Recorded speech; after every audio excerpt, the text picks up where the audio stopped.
All right, we shouldn't be on this tangent. We got a lot of things to talk about. We can say that about almost every topic, almost every week. Yeah, we mean it this time. All right, so this week was our first real introduction to Apple Park and the Steve Jobs Theater at Apple Park, which we've all seen many, many, many pictures, most of which are beautiful, of the Steve Jobs Theater and of Apple Park. I don't have the link handy, but Dan, is it Frommer or Fromer? I always get it wrong. I think it's Fromer. There you go. Well, Dan, we apologize. But anyway, we will try to find wherever the link was that flew by earlier today, wherein he had like a little photo essay of his day at the Steve Jobs Theater, and the pictures are beautiful and really well done, and so you can check that out. But it was a neat event. It was interesting that we knew a lot. We didn't know some things, and that's cool too. And I guess, do we want to start with just a kind of opening remark, or do we want to just dive right in? We're going chronological like we always do. What's the first thing that it did? The Steve Jobs tribute. Steve Jobs tribute, yeah. Oh my word! I thought I thought it was excellent. They had to say something. If they're dedicating the theater to him and naming it after him, they had to say something, and I think they did a remarkably good job of it. Tim delivered it really well. It was very well, designed and written. It was really great to hear a recording of Steve saying some stuff. And honestly, I did not recognize that quote, and I've heard it from other podcasters. Didn't seem to know where it came from either. That was new to me. I remember it. I would have picked a different quote. He said so many things. That's the one I picked. But anyway, yeah, no, I remember it. John. See, I know we're supposed to be talking about how much we love Steve Jobs and miss him, but that particular quote reminds me of some of the worst aspects of Steve Jobs, because it was about like how some people express their love for humanity by making great things for people, tinged with a little bit like, I may not do nice things, but I make really cool hardware. Like he said that before of like, when people complain to him about, doing things that are not nice or not giving to charity or whatever, he's like, my time is, I would do more good for the world by making an awesome phone, which is possibly true, right? But also a nice way for him to excuse himself from doing nice things. And I was reminded of that aspect by that quote. So I was like, please pick a different one. He's got so many good quotes. Don't pick the one that has a tiny touch of rationalization baked right into it. But it's clear that the most important thing was not the quote or the pictures or anything like that. It was that it's clear that Tim still does miss him and had real emotion. The reason that segment took longer than you would think is because he paused a lot between talking. And I don't think that's an act. Like, I think everybody really does miss Steve Jobs, including Tim. Probably every time he gets up on that stage and thinks, boy, Steve would do this better than me, which is true. Poor Tim. He does fine, but I'm just saying, like just like he said, Steve loved days like today, and he would have loved to announce this new phone and everything, right? And just, that's the worst time to think about it, that's what he lived for. All the hard work and all the yelling at people and driving everyone to be their best and everything, and to get to go up there and to announce it. He loved that. And so them having to talk about, like, here we are in this theater, that he would have loved the theater, he would have loved to announce these things, but instead it's us, and we'll do the best we can. I think if you were not holding back tears during that segment, you're not wired up right. It was incredibly moving and very, very well done and very fitting to what they were doing and, to the time and everything. I do agree with what Jason Snell said on Upgrade this week, which he was saying this is probably the last we're going to hear about Steve from Apple for a long time. And I think that's probably right. He's been gone for a very long time. This was a very fitting time to pay him tribute in this way. But I wouldn't expect them to make a regular habit of it, and even when doing events in this theater. But it was a really, really nice thing, and I'm glad they did it, and I'm glad they did it the way they did it. Yeah, and I think the important point, well, first of all, there never is an occasion to talk about Steve Jobs. Like, they can make one every single time they do anything they could, but they don't, right, to their credit. And the intro part that I thought was fitting was the explanation of, not explaining why they're talking about him now, because obviously the theater is dedicated to him, it's got his name on it, like, that's the time to do it, right? But also that enough time has passed that Apple and we all in the audience can have some more perspective on it, right? So it's not as fresh as it was. I remember you had a good tweet, Marco. I think what Tim said on stage was that we can, look back not with sadness, but with whatever. What did he say? Do you remember the quote? Like celebration or something like that, or yeah, something right. Like that. And you tweeted, "I'm still sad." Yeah, which is true. I am we still are sad. we are still sad, but like the idea is that a lot of time has passed, and now hopefully we all have some more perspective, and this is a good time to be able to at least try to shift a little bit from just like it being completely raw and just being forgetting and then remembering, oh, that's right, he's gone, he's never gonna do that thing that he does again, to shifting towards hopefully fonder memories of just like it happened long enough ago that it is not, that it's scabbed over a little bit, and then we can look back, and think that that I don't know. Like, I think that was it's not like putting a cap on it to say we're never going to talk or think about him again, but to say this is a milestone, right? Especially since the whole Apple Park thing was one of the last big, as they noted, one of the last big projects that he undertook that he didn't get to ever see completed, but he definitely knew, had a vision for how it was supposed to go, right? So it was, as with most things Apple, it was very tasteful. Well, I'm not going to say as with most things Apple, as we expect from Apple, but as occasionally they don't live up to. It was very tasteful. Like if you think of the intro videos they've had at other times, sometimes they're a little bit goofy, sometimes they miss the mark, sometimes they hit. The bad ones I think we just tend to forget, but if we search our memories, we can remember a lot of opening videos that are like, eye roll, whatever, get us the announcements. This was tastefully done, and it was nice. But it was the right amount of time, and it was the right timing and the right amount of time. It was long enough that it was taken seriously. I don't remember hearing it, but I saw widely reported that they told the people in the audience, like, hey, shut off your laptops and pay attention for a minute, would you please? I don't know how they phrased it, but that was basically the message. And I watched bits and pieces of the keynote again over the last 24 hours, and if you look, there were a couple of people with like phones or laptops open, but generally speaking, that theater was completely dark for that entire segment. And I thought that was, tastefully done. And I'm glad that the press actually listened because, if we remember the turn off your Wi-Fi moment from years ago. Jobs would have yelled at them and said, he said, close your laptops. It's going to ruin the effect of the just welcome to the Steve Jobs Theater on a black background. Don't you understand? Look at the black levels on this projector. It's a completely dark room and white text, and the background totally blends in, but we can't see it because you have your stupid laptops open. Anyway, so after that, they moved on to the Apple Park intro video a little bit. Apple Park looks like an amazing building and an amazing campus and an amazing place to be. However, there's kind of this reality of it, which is like them showing off, like, here's this amazing building we've made for ourselves that you're never going to see. Yeah, look at us. Look at how smart we are. Well, it's a visitor center for you. Yeah, there's a visitor center that's not really the main building, or that's not really what you want to see. You're not going to be allowed near like the cool thing. You're not going to be in the big ring. You're not going to be in the courtyard in the middle of the big ring. Only the press will ever see the Steve Jobs Theater, probably. So it's just like I don't know. It has this kind of, it's like, look at this cool thing we made. You can't have it. Like I would love to see Apple Park, and you could go there and walk around. I mean, you can't go into people's office past where you have to badge through stuff, but I'm sure you could walk into the middle of the thing and go through the Cafe Max or whatever they're going to call it at this place. I bet I can't. You want to bet? I think you can. Yeah. Okay. I don't think that's the case because you got to get some Apple employee to escort you. It's less onerous than Google, where you have to print out yourself a little badge. You don't even have to do that at Apple. Oh my God. I'm pretty sure we needed badges. I'm trying to remember when we went back or when we went there, but I think you need stickers. I mean, that's what I meant. But I think without an escort, you don't see squat. Like you certainly didn't see squat at Infinite Loop. But if you just want to go through the food place into the middle of the ring where the trees are, I think you can pull that off. Yeah, I would love that. But even that is nearly impossible for anybody to actually do. You just get a friend at Apple, dude. Anyway. Because everyone has friends at Apple. All of us have friends at Apple on this show. The three of us do. I've visited Infinite Loop, I think about 4 or 5 times now. I've been actually brought through and gone to Cafe Max one time. That's like once I've actually gone like into the building, and not even really into the. I just walked through the building to get to the food court like one time. So on the Apple Park thing, like I remain unconvinced by the utility of Apple Park. It is unquestionably a beautiful place. The buildings are beautiful as sort of works of art. The views from and of the buildings are beautiful.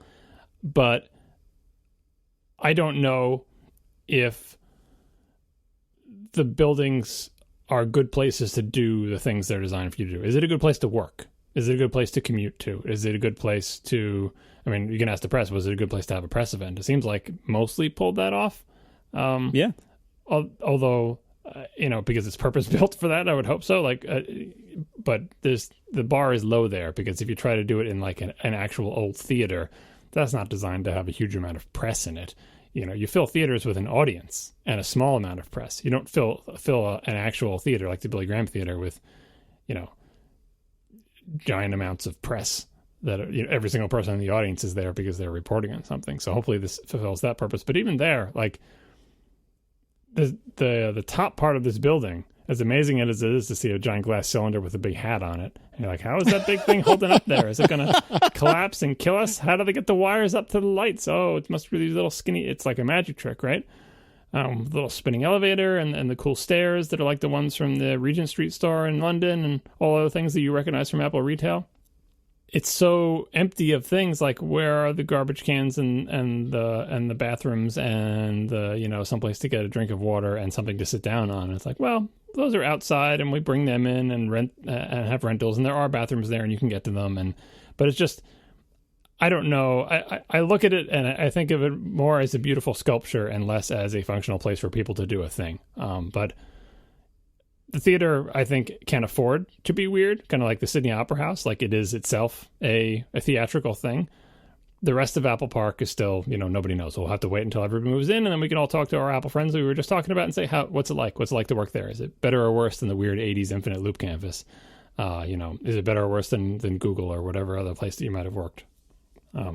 So I remain slightly dubious about the utility of Apple Park as a place to work, but certainly looks cool in pictures, and none of us have to work there, so we can just enjoy it in that way. I mean, probably, as the answer is so often with modern Johnny Ive creations, probably the answer to all your practical needs is either wireless or dongles. Oh my God.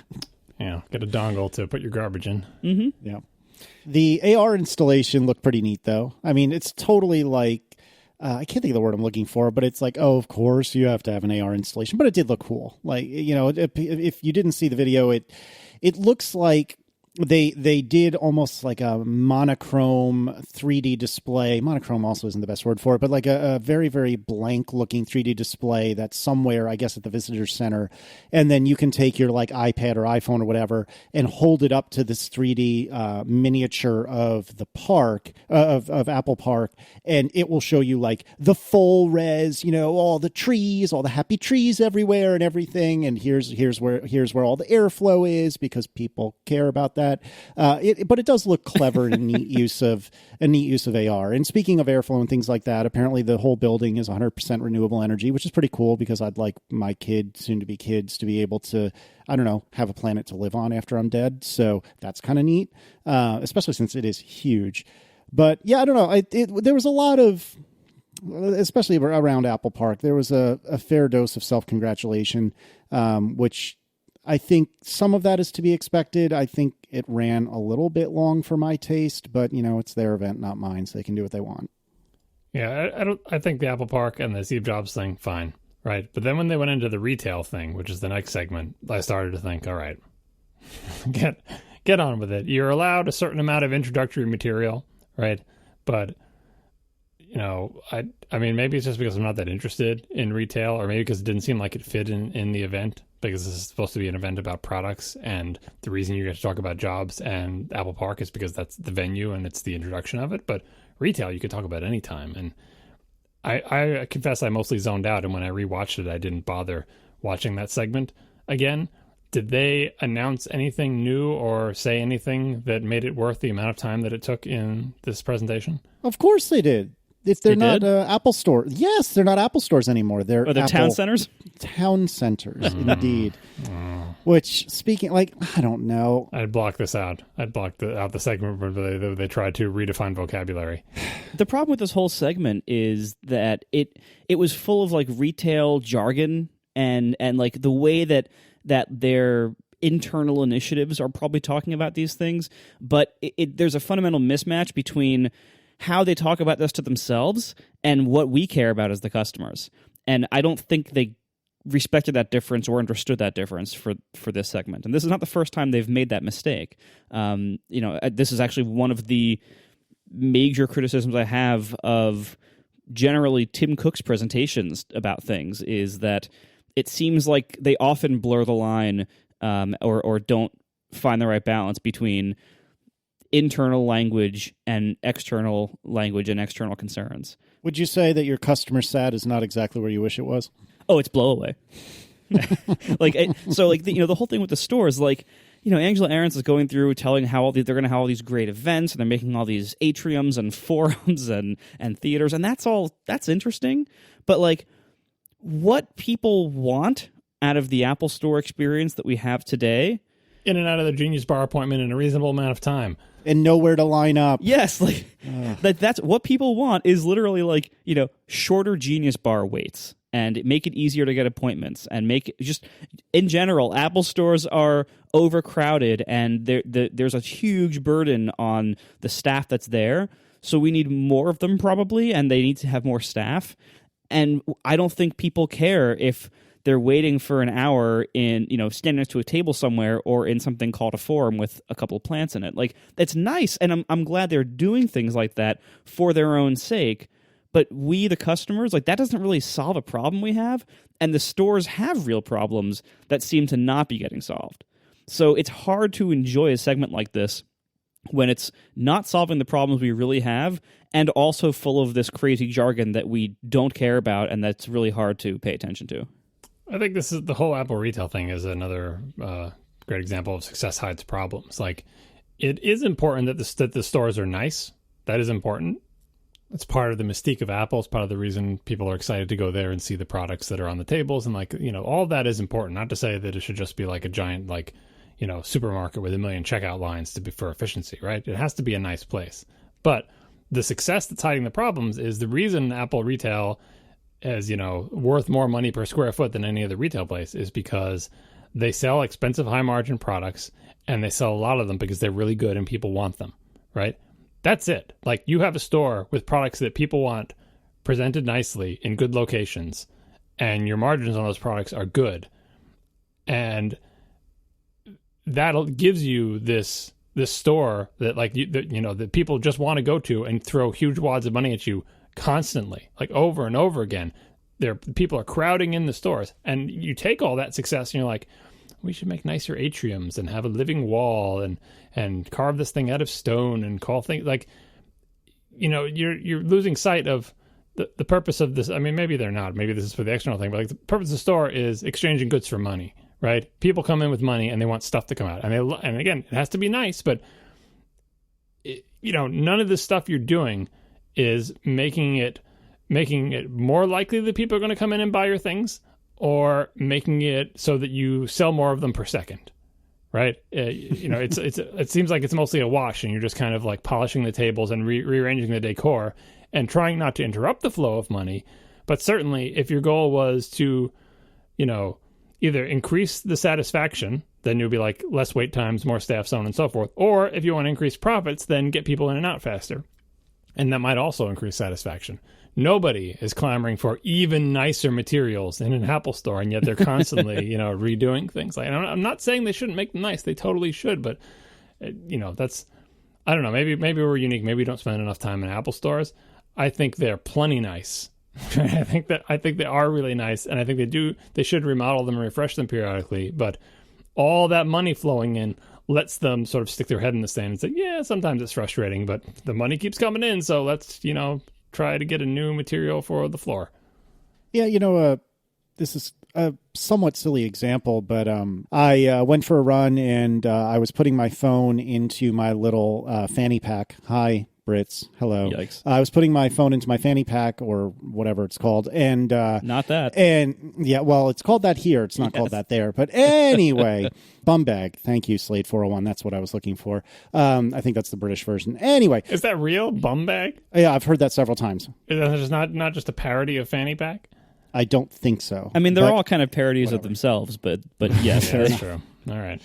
Anyway, I'm going to get through this, darn it. So I dropped my phone on the pavement, shattered my first iPhone. It's the first time I've done that since getting my 3GS way back when. I made it almost 3,000 days without shattering a phone. I've had some like nicks or scratches or what have you. No, is that before or after the last Mac Mini update? That's a good question. I'm not sure. But anyway, I went to schedule an appointment on Friday mornings. This was at like 6:45, 7 o'clock in the morning when I was done with my run. And there was some availability. There was like a hair of availability Friday and some availability Saturday. And I ended up having to wait until Sunday. And just a couple of days out, the times that I had were not available to me were not terribly convenient, which, yes, I understand that, like, I live very close to an Apple store. Don't be creepy. If you live an hour or two away from an Apple store, it's much, much worse. So this could have been a whole lot worse. But if I had been able to schedule like a same day appointment for a convenient time for me, that would have been amazing. Instead, I was like, I guess that's when I'll go in. And then when I got there, it was like, okay, wait 10, 15 minutes for somebody to come talk to you to just verify the fact that you have the phone you say you have, and then wait 10 or 15 minutes for somebody else to come and grab the phone, and then wait the 2 hours to have the phone repaired. And yes, I understand that this is a first world problem to end all first world problems, but the point I'm bringing, or the reason I bring all this up is because if I had had like a next day appointment and would have been in and out in an hour, which I think if the store was empty or perhaps more appropriately staffed than I could have been, that would have been amazing. And I wouldn't have stopped talking about that forever. But instead it's like, I guess I got to go to the Apple store. You mean you have to go to Apple today? Yeah. You will be Exactly. today at Apple today, going into their forum atrium to be in their Genius Grove. I'm actually glad you brought that up. I actually think I like Today at Apple. I think I like the name, and I think I like the premise. Will I ever do it? Probably not, but I like the idea. Even though I don't think it's for me, I think it's a good idea. And I actually really, really like the name Today at Apple. And in the little video they showed Today at Apple, we're going to, do a photo walk. Today at Apple, we're going to do sketching. Today at Apple, we're going to do Teacher Tuesday, which I also think is really awesome. So as much as I want to poke fun, and I know you were joking, but I want to poke fun at Today at Apple, I actually do enjoy that. Apple Town Center, however, get out of here with that nonsense. It's terrible. All right, now we've spent too much time on retail, accurately reflecting the presentation. We are sponsored this week by AfterShokz bone conduction headphones. Go to atp.aftershokz.com to learn more. AfterShokz headphones work by bone conduction. Small transducers rest in front of your ears, not inside or around them like most headphones, and they send vibrations through your cheekbones that are too small for you to feel directly to your inner ear. So unlike every other kind of headphone, bone conduction leaves your ears completely open with nothing sitting on top of them or resting in them or squishing inside your ear canal. And this brings some major benefits. So first of all, there's a major comfort benefit. If you, like me, can't wear earbuds because they just hurt after a while, this doesn't have that problem. There's nothing in your ear. They're also awesome for exercise and for hot weather because you don't sweat as much without this thing covering up or sticking inside your ear. They also stay in place really well as you move around during exercise, and they are IP55 certified for water resistance. So if they get too sweaty or if it starts raining, you don't have to worry about it. And the biggest difference for me with AfterShokz compared to any other headphones is that nothing is blocking your ears, so you hear all of the sound of the world around you. So this is not so good if you're in a very loud place like a subway station, but it's awesome if you're doing something like running outside or doing stuff around your house where you want to be able to still hear what's going on in the house, or taking a call in an office. It is incredible. It is like nothing. It's like no other kind of headphone I've ever used, and I use it for walking especially. It is amazing for walking or any kind of other like outdoor exercise where you want to hear the world and you don't want to be blocked out, for safety or practicality reasons. The flagship model was the Trex Titanium, which they still sell, and it's great. And it is, I think, my favorite overall one. They also just announced and are taking pre-orders for the Trex Air. This is 20% lighter. It now has a new lightweight all-titanium headband. It has reduced sound leakage, improved microphones, and better bass response if you want. Personally, I prefer the pocketability of the original one because the shape is a little bit different, but they're both both amazing. You can't go wrong with either one. They're both incredibly light, incredibly comfortable, and I highly recommend them. So go to atp.aftershokz.com to learn more about the Trex Air and the Trex Titanium. Thank you very much to AfterShokz for sponsoring our show. Next up was Apple Watch. This was it started out with some new medical initiatives around kind of continuous heart rate, not full-blown monitoring, but kind of like passive checks throughout the day for heart rate monitoring that can do new things like attempt to detect if your heart rate is elevated when it shouldn't be, like if you're not exercising. And they also announced a new heart study that they're starting that will...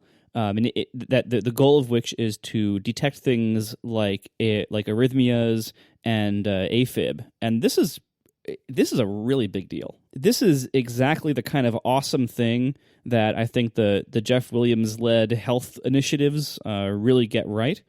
I really hope that this works out for them. I'm very glad they're doing this. They should be commended for doing this because this is potentially life-changing for a lot of people. So that's awesome. Well, you have to opt into this study, though. It's not. I mean, it'll be better if everything works out. I don't know what the regulatory situation is, but can they just like build this in so you don't have to know anything? You just put your Apple Watch on, and then one day you get some kind of notification that says, "Hey, we noticed something weird. Maybe you should contact somebody," and whatever. Versus now, where you have to download this app, sign up to be part of the study, probably sign a bunch of disclaimer things or whatever. So it's good for people who already know that they might be at risk for this type of thing to have monitoring, but no one, as far as I understand this program, is going to passively get the benefit of this program because it's still in the sort of, experimental stage. So it's a start. Yeah, and I'm pretty sure you'd have to opt in to being in the study and things like that. But they you have to download an app and everything. Yeah, but Apple has been building a framework to do these things for some time now. So that's. And to do it at quite immense scale too. So that's why these are so important and why they're so impressive. That Apple's doing this at scale with pretty advanced resources at their fingertips here or at their wrist tips, and so there actually is potential to do pretty significant things here. Yeah, they were saying that, I thought it was during this keynote that they said that, a lot of medical studies are something like 1,000 people, and this is potentially going to be like tens of thousands, if not more than that, which is really awesome. We also skipped a brief moment. What did you think of the introductory video for Apple Watch? This is not the cellular video, which comes later. Oh, yeah, where they have the guy reading his letter from his car crash and stuff. Yeah, exactly. My main complaint about that thing is that it was not clear to me whether the people in the video were actors or the actual people. Well, it's funny you bring that up. I wish it's like we planned this. Friend of the show, Kyle Seth Gray, or Kyle's the Gray, it was a Relay listener, and I think he listens to this show. I'm not sure. So if so, hi, Kyle. But anyway, he's definitely a Relay listener, and he was one of the people in the video. He was the one on the bike and the stationary bike. And so that is a real person that I have met. And I have shaken his hand with my hand, and he is real. So, yeah, I don't. Maybe others were actors, but I'm pretty sure not. And I feel like we saw something fly by that the guy in the elevator was also a Relay listener. It's always kind of weird to me when, they do this all the time, but they enter a segment about a product, and especially with the Apple Watch, where the new one looks just like the old one.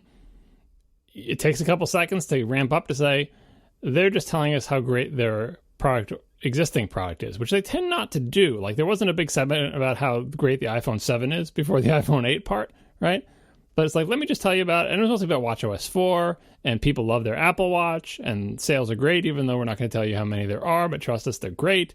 And then the video, and then, of course, the new Apple Watch on top of that. But it was almost again, a lot of time spent on something that is not the announcement of the new product. But I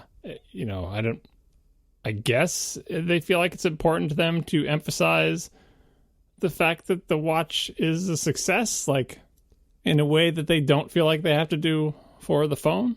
I don't know. That beats me. But I thought the video was good. And I think to come back to where we were before I interrupted, I really think this Apple Heart study could be something extremely powerful. And I'm pleased to see them doing it. This is another example of Tim or whomever deciding that this is something that's important to Apple or to them personally, and then eventually Apple.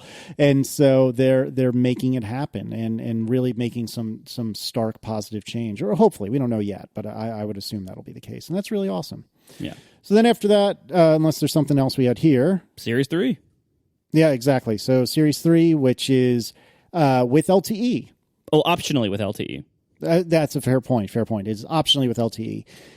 This is pretty exciting. It sounds like it will be a completely separate, of course, connection to your particular cell phone carrier. You will share, however, the same phone number with your iPhone. And there's been a little bit of chatter about how that's working technically behind the scenes. But the net effect is if you run out of the house and your phone is at home and you go driving somewhere else or running or what have you, then if you get a phone call, your watch and your phone will both simultaneously ring and you can answer on either one. And you can send text messages from either one, et cetera, in a way that you can only do now if you're either connected to Wi-Fi in certain circumstances or connected via Bluetooth to your phone. And that's extremely cool. What's not cool is that, at least in America, it seems that all the cell phone carriers, or at least anyone who's talked about it yet, is saying it's going to be $10 a month for a watch, which I think is preposterous. I don't know what it is. I don't know why I came to this conclusion. Because the watch is small and you pay more money for big things. No, I think you're right. No, I think you're right. Caveman size comparison. Okay, I know that we are spoiled by modern cellular plans being amazing, but it's an entirely separate cellular data device that is only $10 a month to have on your plan. That's a good deal. No, it's not. It's not more data. They're selling you air, like Woody Allen's father in that movie that I can't remember. They're just they're not giving you more data. It doesn't cost them that much more money to have another device on their network. So like it's trust me, they're making a huge amount of profit at an additional $10. No, I know, but that is a very compared to the industry and what they do and what we've always paid for, to have an entirely separately activated device for $10 a month is pretty good. I disagree. It's the same phone number. I mean, here's the problem. The problem with all this stuff is that we don't know what we should actually be paying for these things, because so many telecom companies have not a monopoly, but you have one or two reasonable choices. The competition is not strong in this industry. Oh, sure. And regulation is not, so we don't know what this stuff would actually be worth with competition. And we do know that in other parts of the world, you get more data and faster speeds for less money. So the general frustration with carriers and telecom in the U.S. underlies everything. And so it's hard to say, what you're saying, your argument you have, Marco, is the relative thing. Like thing X costs this amount and thing Y is costs way less proportionally. I'm getting another device and it's only $10. But it just feels like the doomsday scenarios of the net neutrality things, where it's like every new thing you want to have, they can charge you money for. The carriers have always been there and remain there. And now it's like, well, great, everything's going to have a cell connection, and I have to get not nickel and dimed, but 5'd and 10'd for every single one of these new items that I add. It's untenable after a certain point, especially if it doesn't come with more data, right? Especially if it doesn't. So we all hate carriers and we wish they did a better job. At this point, when the number of devices starts going up like this, like we fast forward 10, 15 years, and everybody in the family who is an adolescent or adult has a watch, a phone, a tablet, and not a laptop, because Apple will never add cellular to it because they're evil. That's a lot of damn devices. And you start saying, can I just pay a huge amount of money for my whole family and just be like a flat rate for a huge amount of data and not have to get additional money every time, someone adds a new device? But we're far from that. So anyway, it's not that bad. $10 seems reasonable for the kind of people who are going to buy an Apple Watch with cellular, which is already a pretty expensive product, as a companion to their already expensive phone. So Apple's right on the money in terms of, who this product is for and what they're willing to pay. And we'll get to more of that later when we start getting into the phones. But, it looks good. I agree with you, Marco, that getting this for free, and John as well, but Marco, I think you thought I wanted this for free. I don't think that a free additional connection to, in my case, AT&T's network is reasonable. I don't think that at all. This is different, for example, than tethering, where tethering is still only one connection to AT&T, and how I choose to blow through my data, to me, should be my choice. And I found it completely egregious when tethering was an additional fee years ago, because it's still only one connection and it's still just my data. And in fact, in some ways, they should encourage tethering, because then I'm going to blow through my data even quicker and then hypothetically pay them even more money. This is different in that I do think it should cost a non-zero amount of money to have an Apple Watch connected to your cell phone plan. The thing that bothers me, though, is that I don't think $10 a month is a reasonable cost. I think it should be half that. Now, how did I come to that conclusion? No freaking clue. I think it's what John alluded to earlier. The watch is physically small. The iPad is physically big. It should be less than the iPad. And I concede that really, if you put that on paper, it doesn't make a hell of a lot of sense. Nope. But it just seems bonkers to me that something that really shouldn't necessarily be drawing that much data, and even if it was, it's still the same bucket of data. It's not like I'm getting more data for it. I just don't think that $10 a month is reasonable. I think $5 would have been the right answer, and I wouldn't have blinked an eye if it was $5 a month. But for $10 a month, that's making me go, I think I want cellular, but now I'm not so sure. And I don't know. You want cellular, forget it. Okay, before I set you on fire, this kind of like micro price anger is why app developers can't charge money for apps. But anyway, let's not do that now. Well, you're right. And actually, $10 a month, $5 a month even is great for apps. Anyway, here's the thing: the cost of this device to the carriers is network capacity, right? Because every device that is communicating with one of their towers adds, right? But in the grand scheme of things, even with Apple's, we have no idea how many they're selling. We know roughly how many they're selling in proportion to the number of cell phones that are on a cell network at any given time, and it is minuscule. So there is a capacity increase for connecting these watches, but it is small, and all pricing of cell data plans is in the realm of whatever carriers make up and or collude with each other for. There is no market pressure to lower prices because there's so few people, and the only one who's hungry is always like the one with the terrible network. Or I think it was at Sprint these days or whatever, or T-Mobile, right? And even they, pull prices essentially out of thin air. So it's hard for us to know how much this stuff is worth, other than, like I said, looking at the rest of the world and realizing we don't have it that great here. So I don't know. But anyway, if you're remotely on the fence, get the cellular one. Why would you even bother getting one of these phones and not get the cellular? Unless if you were already looking at a Series 2 and you'd never had any interest in cellular, then, get the Series 2 without cellular. But if you thought, I would really love to have a cellular thing, but that $10 a month is, just drop one of your streaming subscriptions. This is an expensive product for your expensive phone. Well, but I might add a streaming subscription because of stupid Apple Music, which we'll get to in a minute. But it's cellular on your wrist. That's awesome. Pay the $10. Oh, it is awesome. That's incredible. Even for this year, even for this day and age, even for the wonderful technology that we have, that is still amazing. This is like the Louis C.K., sitting in a chair in the sky thing. Yeah. How is this not amazing? And people are like, I've seen some of the comments are like, it's just a watch. No, it's not just a watch. It's a tiny little computer that lives on your wrist and can talk to anywhere in the world without any phone attached to it now. That's incredible. That is awesome. Can I run Overcast on it? Because that's really what I care about. No, amen, brother. But that's a software limitation. That is not a hardware and we'll get to that. I mean, so okay, let's talk about that now. So, cellular on the watch, what is it actually good for? And the answer so far is, the basics of lots of times we have talked about, and other people have talked about, do you bring your phone with you with the watch? And when the Apple would add features like standalone music playback from the watch, to a Bluetooth headset, or when they talked about adding SOS earlier this summer, we would, a lot of us would ask ourselves, why would I not have my phone with me? Because a lot of people, even when they go out for exercising, they still bring their phone with them just in case there's an emergency or somebody has to reach them or they need help or whatever else. Yep. So there's a clear reason for lots of people who would otherwise take just the watch with them somewhere and would love to do that, but haven't been doing that, not because of anything about like the watch's hardware or software, but because it just didn't have cellular itself, which I guess is hardware, but ignore that for a second. so like that was holding back a lot of people. And so I mentioned last week, like in our predictions episode, like, and we had already heard the rumors last week about the cellular watch, so, because that was from the HomePod leak. But I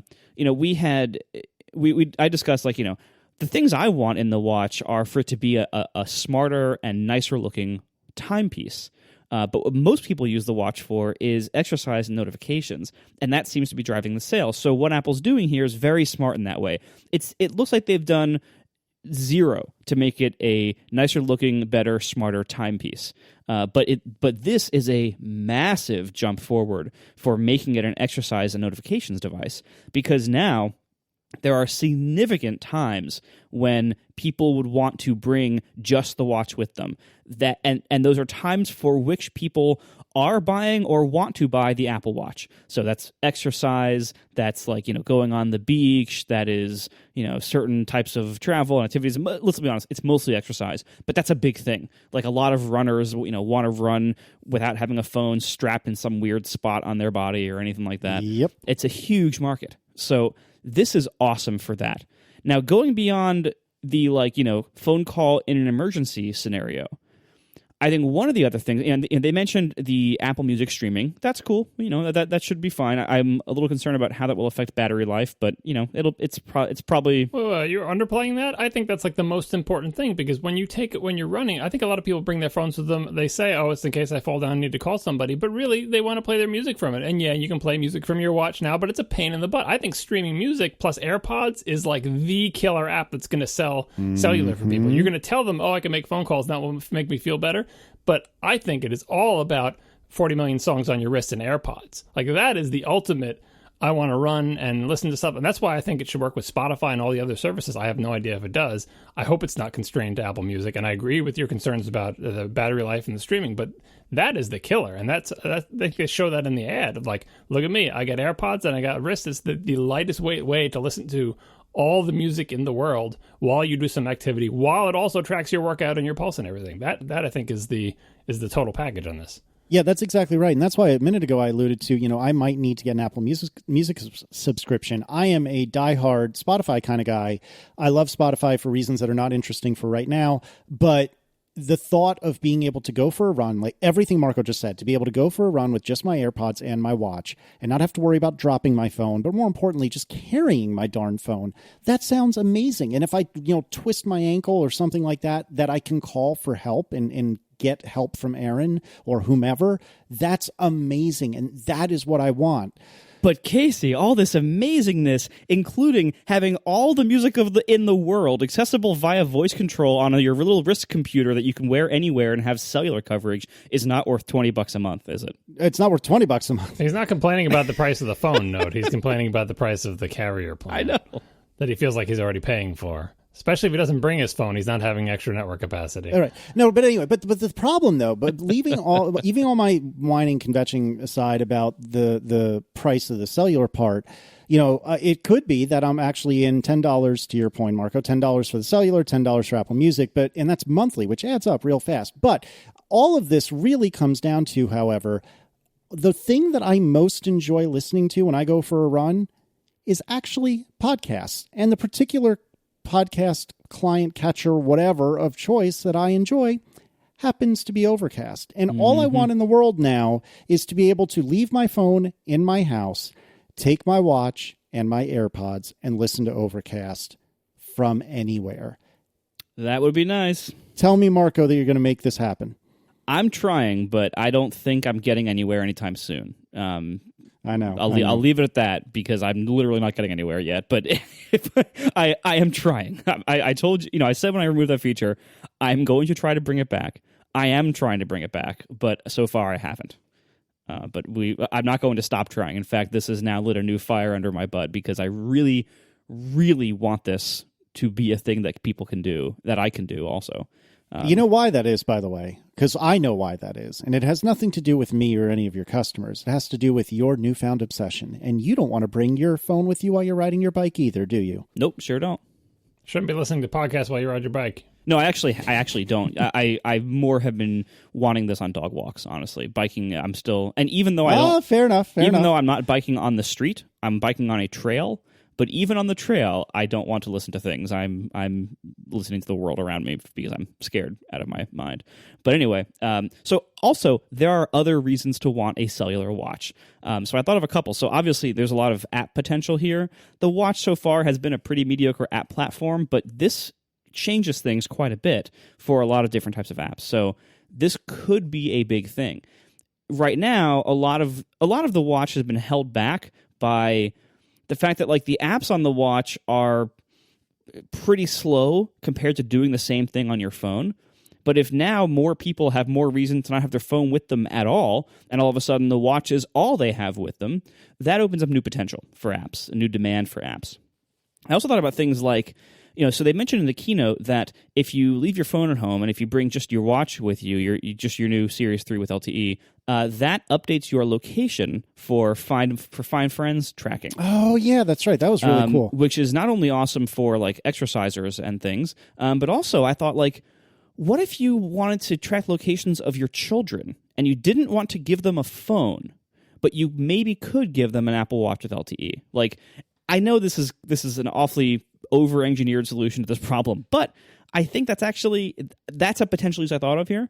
Give your children $300 watches. I just bought a GPS tracker for my dog, and it was much cheaper. So consider that if you want to track your children. It won't always be $300, and that's less than a phone, by the way. The Apple one will always be $199. Yeah. $199. The Apple one will get, and $10 a month. So that kills it for Casey. All right. Anyway, so like I do think this is pretty remarkable, and they did BS the size increase a little bit. But I noticed that was today. Awesome. Yeah. That was great judo there, where the case is the same exactly thickness. the same size. I felt like they should have stopped there. They shouldn't, but they felt like the need to be honest. And they said, technically speaking, the little thing that bumps out of the case is tiny bit bigger, but the case, they could have just said the case is the same size and left it, because honestly, so it is bigger by a small amount, and I bet nobody would notice, but because they're Apple, they have to cover their butts. Because wasn't it like a quarter millimeter? Like that's a pretty small difference. Yeah, two sheets of paper, they said. It was almost nothing, but to be fair, if like Samsung had pulled something like this, we would be all over. Well, nobody would pay attention. No one pay attention, but because of Apple, someone would say, I put them next to each other and you could see two pieces of paper,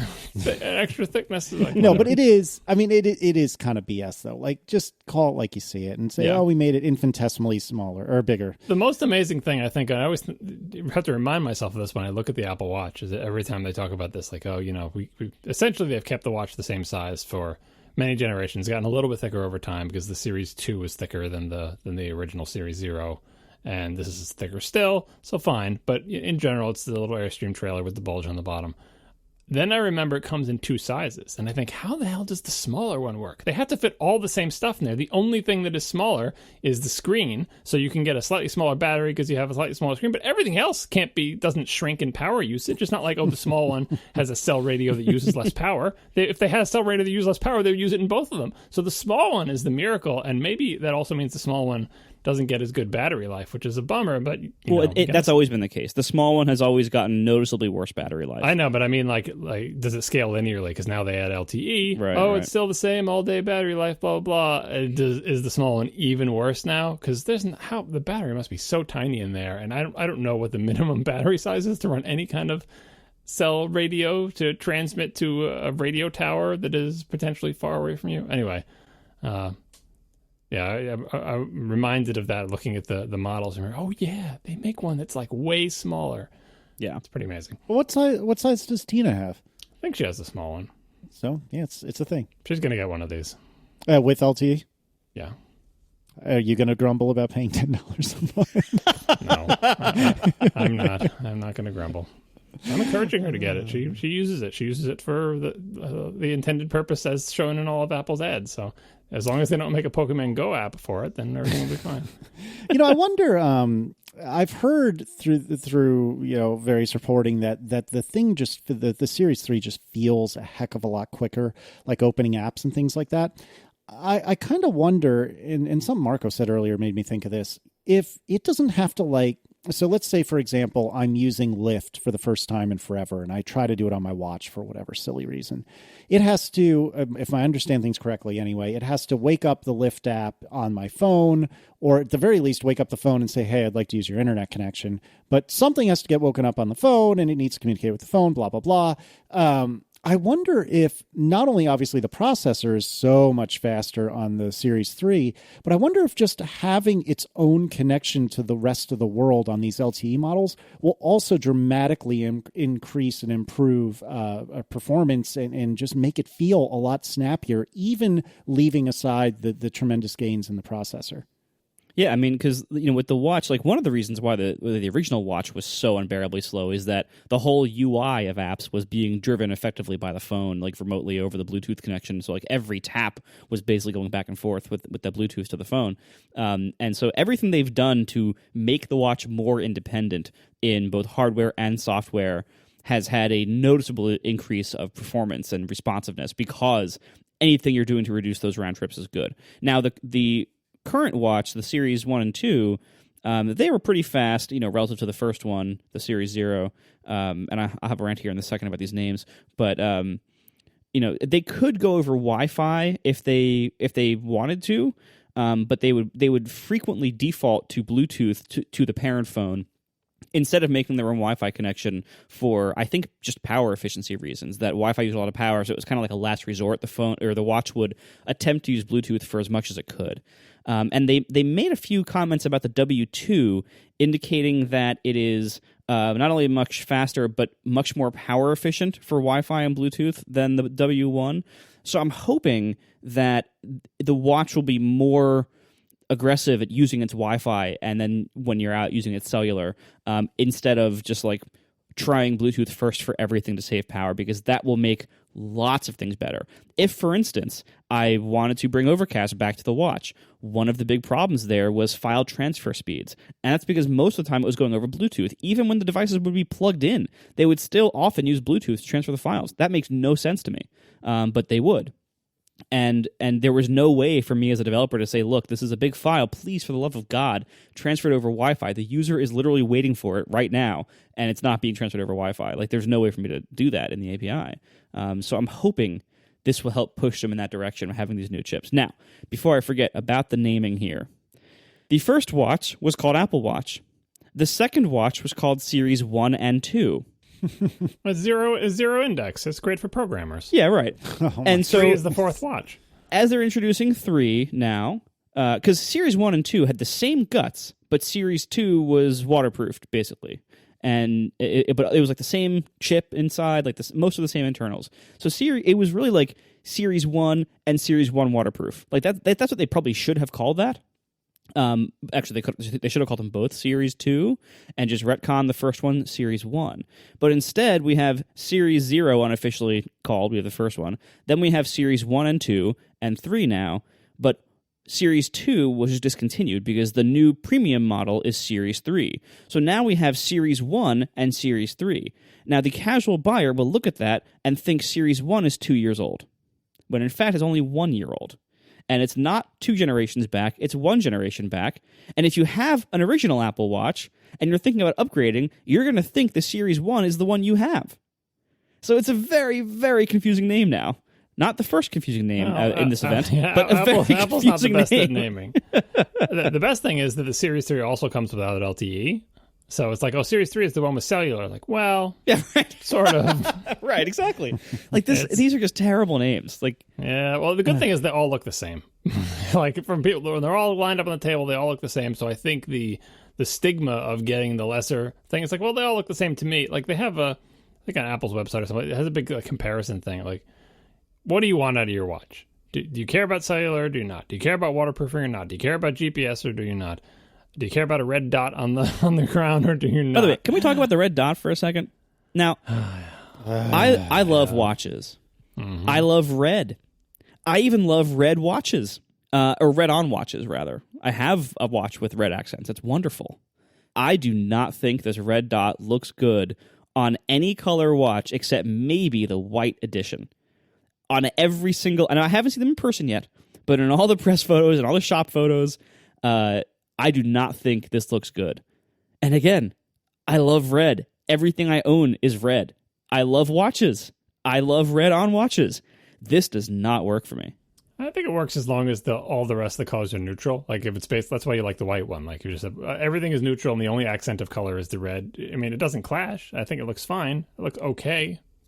I don't mind it, but it really does limit your aesthetic choices when you've got this stupid red dot that you can't get rid of. I mean, maybe it is changeable. I don't know. Didn't they do this before with the edition where you have different crown colors when you bought the Hermes thing?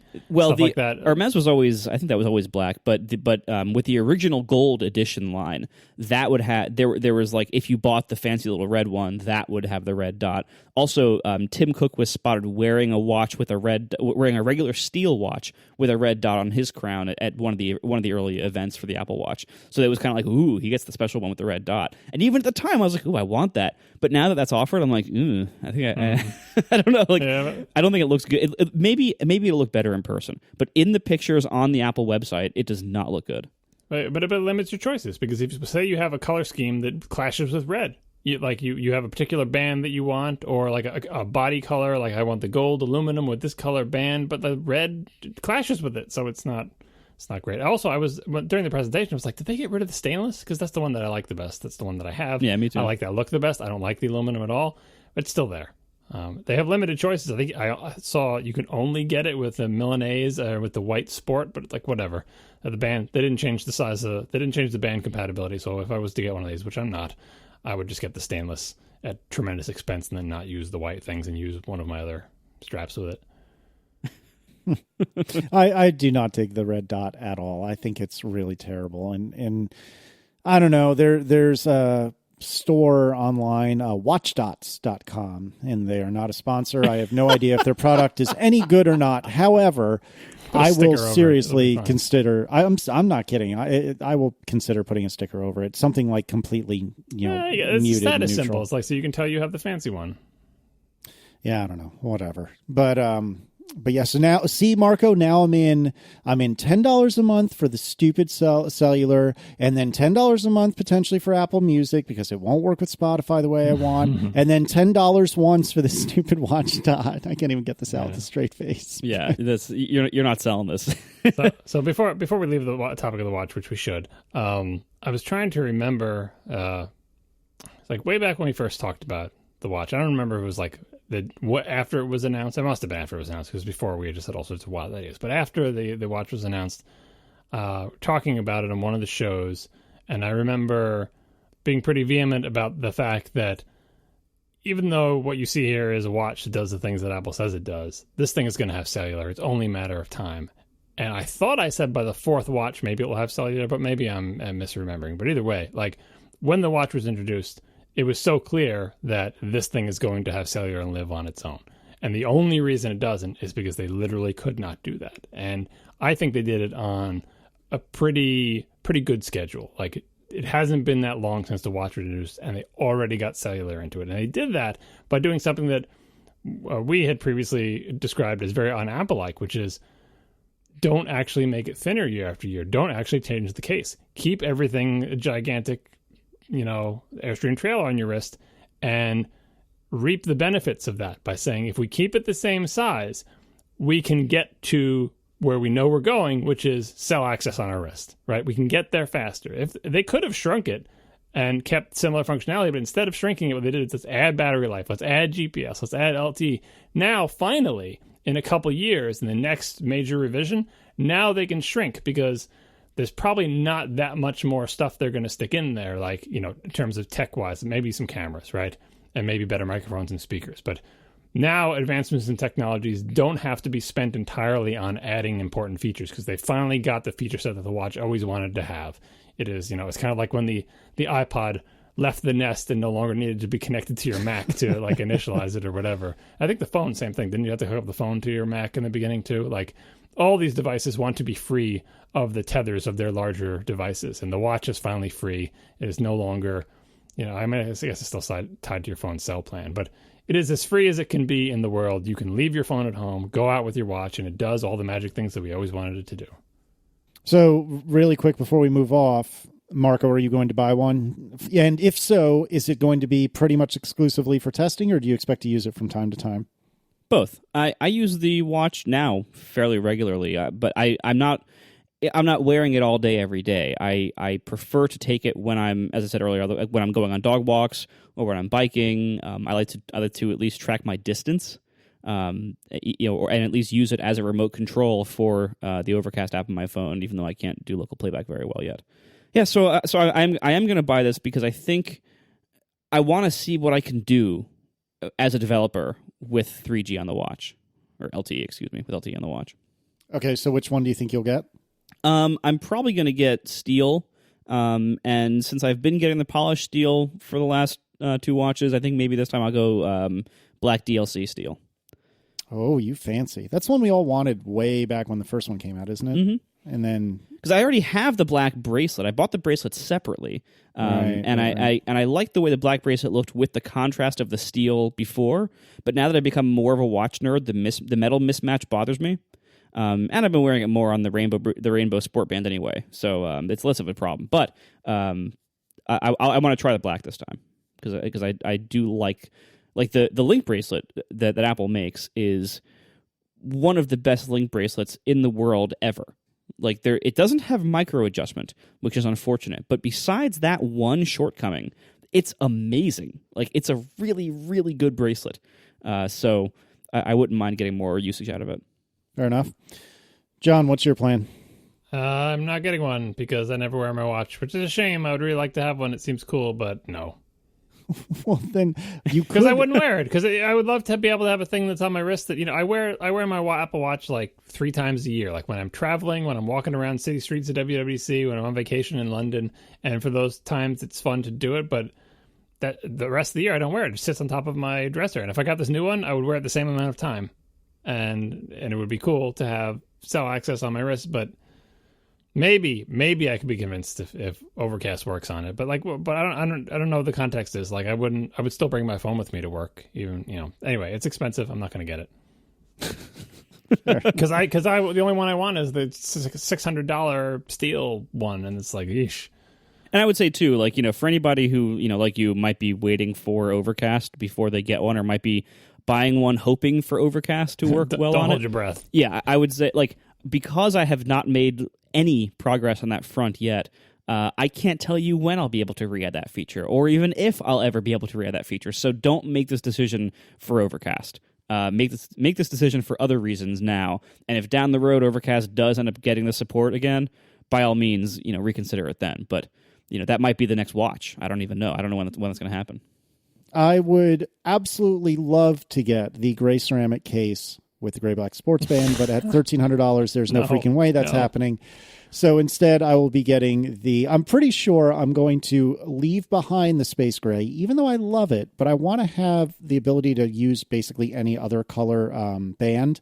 So instead, I believe I'm going to get the aluminum, which does not bother me at all. The aluminum one with, what is it, like the fog white or something along those lines. Basically, the default cellular sports, whatever, aluminum watch. And I will be getting one of those. Erin will likely be getting the same thing, but I don't think she's going to want anything to do with cellular, particularly once I explained to her it is a non-zero cost per month. Even $1, she'd probably be like, I don't need that. But yeah, that is my plan. So I will be waking up at 3 a.m. because the world has to revolve around California. And I'll be waking up at 3 a.m. to place my order for my 2 new Apple Watches. And that is just the beginning of me going broke this year. I will say also, though, if it was my primary watch that I wore most of or all of every day, that white ceramic I still think is one of the best looking options in the whole lineup, if not the best looking option. And especially if you're going to get the red dot, I would totally splurge for the white ceramic if it was my primary watch. That's a lot of money. Gosh, is that a lot of money? It is. It's stupid, but that's how watches work. When you like the way something looks, you're like, yes, set this money on fire. I need to have that on my wrist. If you don't miss the extra money, the white ceramic is a pretty awesome option. Yeah, I don't know, $400 for the, or I guess it would be $430 with the LTE. I don't have it in front of me, something like that though. $430. So the silver aluminum case with fog sport band is what I intend to get. We are sponsored this week by Backblaze, unlimited native online backup for Mac and PC. Get a 15-day free trial at backblaze.com/ATP. Now look, cloud backup's been in the news recently. We've been talking about it recently. The only cloud backup service that I can recommend is Backblaze. Backblaze is truly unlimited space. It has a wonderful native client for the Mac and for PC. It isn't some weird Java thing. They really respect the platform. They know their platform. And you can try it for yourself with no credit card required with a no-risk free 15-day trial. With Backblaze, you get access to all of your backed up data through their website or through their iOS and Android apps. Let's say you have Backblaze on your computer and you forgot a file at home while you're traveling. You can actually pull up your phone and just restore that file to your phone and view it right there.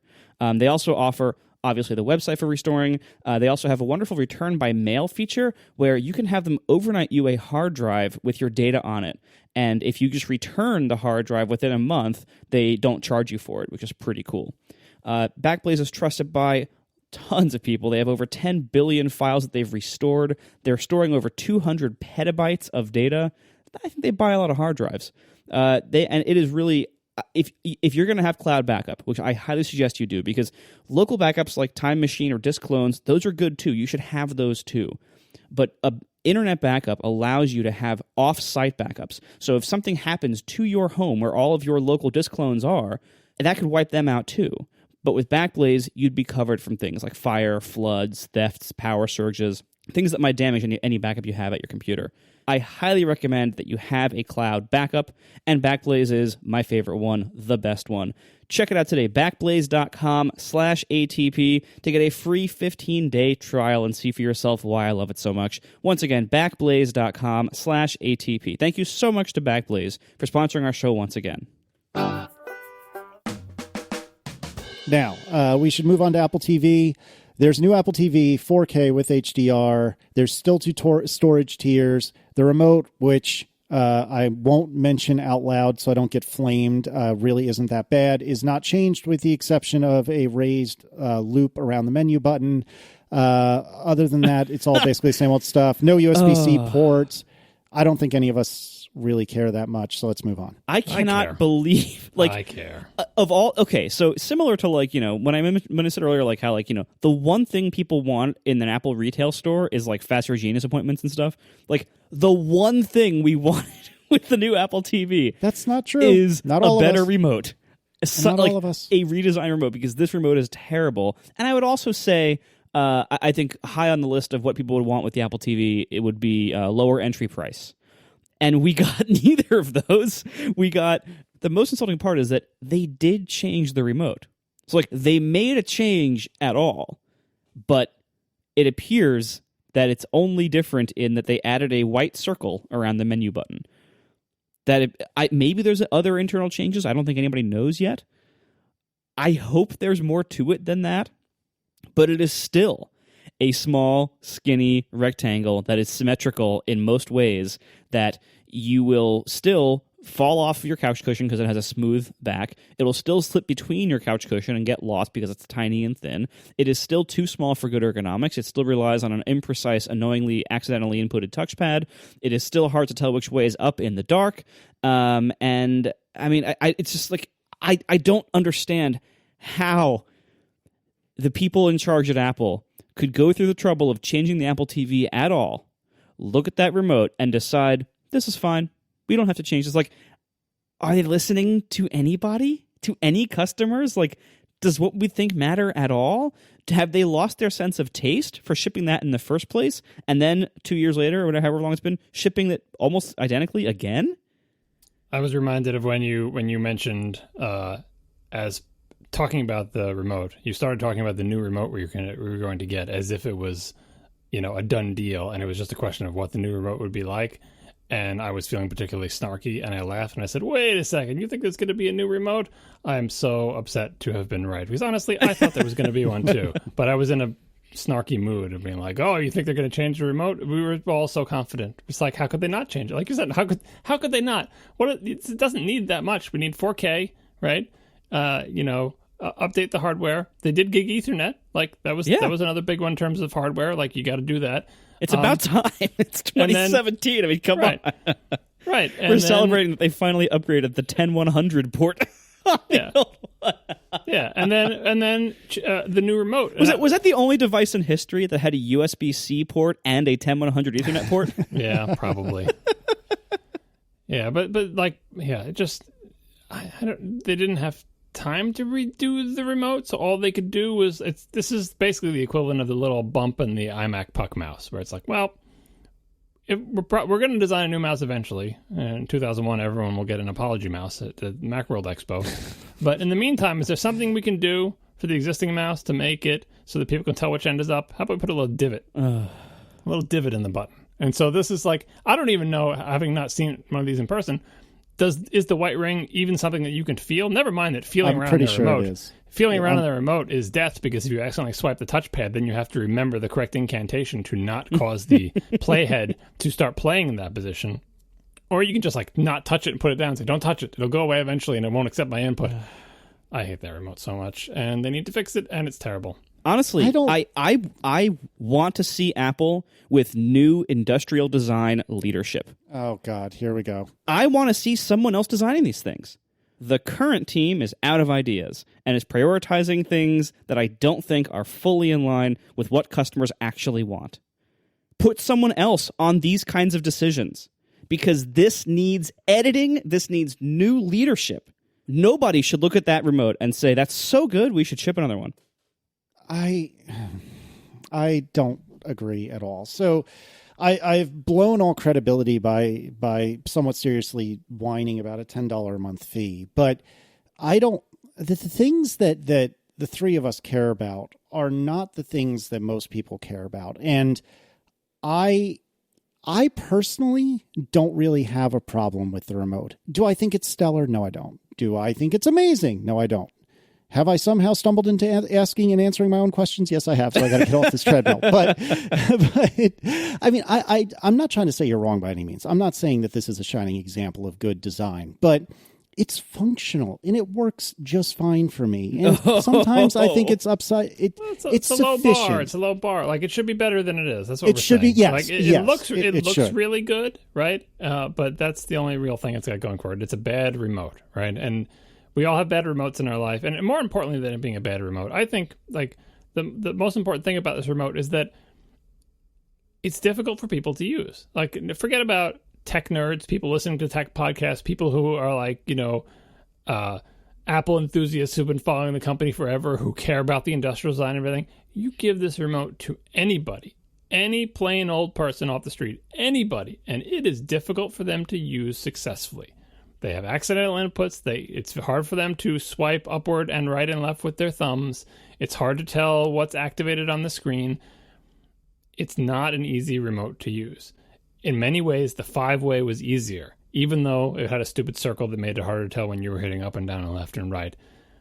And all of these things, all remotes are difficult to use. You've seen anybody using any kind of remote, they're difficult to use. But this remote in particular, I feel like, does not have good usability in the old-fashioned sense of the world in terms of how successful are people, how confident are they when using it, or do they feel like it's a thing that they have to be careful touching because something could go wrong. I think people like us use this remote better than most people because we know all the nuances of how it works. We know how we have to approach it and how to work it. We have lots of experience swiping our fingers on things because we do it all day on our Magic Mice and on our iOS devices, using our sophisticated gestures instead of just, the multitasking gestures and swiping from Edge and all sorts of things that regular people don't know how to do because they don't care about this stuff that much. So I think this remote is more usable to us. We're just complaining about it more because we're picky and we want more of Apple. I just think this remote, it falls down in all ways as for what it's actually supposed to do. And because we in this podcast and we want Apple to be, the best at everything, I feel like you get it wrong a couple times, fine, learn from your mistakes, revise, do better. This was their chance to do better after a very long break, and they put a ring around the menu button, and so everyone is angry, and I think justifiably so. But there's always, I was going to say there's always next year, but there's always 3 years from now. What annoys me so much about the Apple TV is not that it's worse than the competition. The sad thing is that it's better than the competition, but it really it could be so much better than it is. It has always been an afterthought. It has always been the lowest of low priorities over things like the Mac Mini, I guess. But like, it could be so much better, and it's just so mediocre. And it seems like every time they do something new to it, either hardware or software, it's just, 2 steps forward, 1 step back. It's just things about it are so frustrating. And I think all three of us are heavy users of the Apple TV. Mm-hmm. For us, it is our only TV video source. The only things we ever do on our TV are Apple TV or the Switch. That's it. I just want this product to be so much better than it is, and I don't think my demands are that high for what I expect from a good product in this area. And it fails to meet them so often, and it's very frustrating. So a couple more quickies before I move off of this, because we do need to move off. One good thing about the Apple TV, aside from it being 4K and supporting HDR and all the HDR standards, is their announcement of their 4K media pricing, which is the same as HD, and your HDs all get upgraded. So we always complain about Eddie Q's deal making or whatever, but this is a pretty damn good deal. Same price as HD is good, and free upgrades of all your HD content is crazy good. So yeah, I was really surprised by that. Yeah, as the chat room just pointed out, except for Disney, asterisk, yada, yada, yada. But if that deal is even remotely as real as it was announced on stage, that is a great deal for people, and it almost makes up for being locked into their ecosystem, being forced to use this remote to, or like I said, you don't have to use the remote. You can get another remote, train it, and blah, blah, blah. Anyway, so that's good. Yeah, that's awesome. That, like, to give them full credit on the Apple TV, like, the 4K content deals, with the exception of Disney, are awesome. That is unexpected. I am very, very happy with that. I'm even more happy about the 4K screensaver remaster. I think that's a it's big your favorite deal. feature, and that comes for free. Yeah, yeah. You don't have to pay for $10 a month for the screensaver. You'd pay it. I still don't know if I'm supposed to get the 32 or 64 gigabyte model, which for some reason still exists. It's like, I know people question that, but it's like it's for games and for video caching. Like, will your movie be cached on that? Like, there's some automatic storage management, and the automatic storage management has an awareness of how much storage there is in the device. And so, if you want to have a higher chance of playing that movie or still being downloaded from the last time you played it 3 weeks ago, get the 64. I'm getting the 64. That's what I'm getting. It's $20 difference. Why are these two separate models? That's 2 months of your watch. What? Or 1 month without music. Why? I don't understand. Like, okay, it seems like when the Apple TV 4 came out, whenever it was, 2-3 years ago, the two big, like, puzzling things about it were like, oh, why are there two different storage tiers? They never really explained why you'd need more storage. It's not really exposed to the user at all in the interface, and it just kind of seemed like, why are there two? Why does that exist? And then the other thing was why this remote sucks. And with this one, they fixed neither of those problems. They have not fixed the remote, and we still have two differently priced models, although they're closer in price. I believe it was a $50 difference before. Now it's a $20 difference. The old one didn't get any cheaper. The new ones are more expensive. This is a theme of the Apple event. The new ones are more expensive. This is fine for people like me who are going to buy every Apple TV anyway because we use it so heavily. I don't see this really expanding their market much, though, because everyone else in the set-top box business like this is just killing them on price and features. Other, like Amazon or Roku, have 4K boxes for $100 or less, and Apple's is now $180 for the small tier or $200 for the big one. The old one is still $150 where it launched 2 years ago. I don't understand why. I think that's a mistake, and whatever is causing them to keep the price high, even on the old low end one, I gotta imagine that's costing them market share, and I don't know if that calculus is right. They're the premium brand. I don't mind the pricing, especially in the grand scheme of things. The streaming services that you're going to pay for to watch on the thing are going to swamp the price of this device pretty quickly. But this is a catch-up device. Like, there was a bunch of stories in the show notes for many weeks about people complaining how behind the Apple TV is. This is a catch-up device. It's catch-up on 4K. It's catch-up on all of the other things they're adding. And maybe it's a little bit ahead in some areas in terms of the content deals or the 4K pricing or the live sports and live news. I'm not aware of what all the offerings are. I guess you got YouTube TV and a bunch of other stuff like that. It's behind and on Amazon Video and YouTube TV, which apparently aren't still on this thing. But this is basically a catch-up product, but it's a good catch-up product. So I think they maintain their position. They are the premium brand because they have fancy, expensive hardware, and their interface looks pretty nice, and their remote looks nice as long as you don't touch it. and people had a lot of content in iTunes, and so this was the keep the lights on product, and they did it, and I like the fact that they offered the big one, because this is what I always ask for, like, make one that is that has more stuff that's really expensive. Most people shouldn't buy it, but if the people who care about it will buy it if there is some benefit.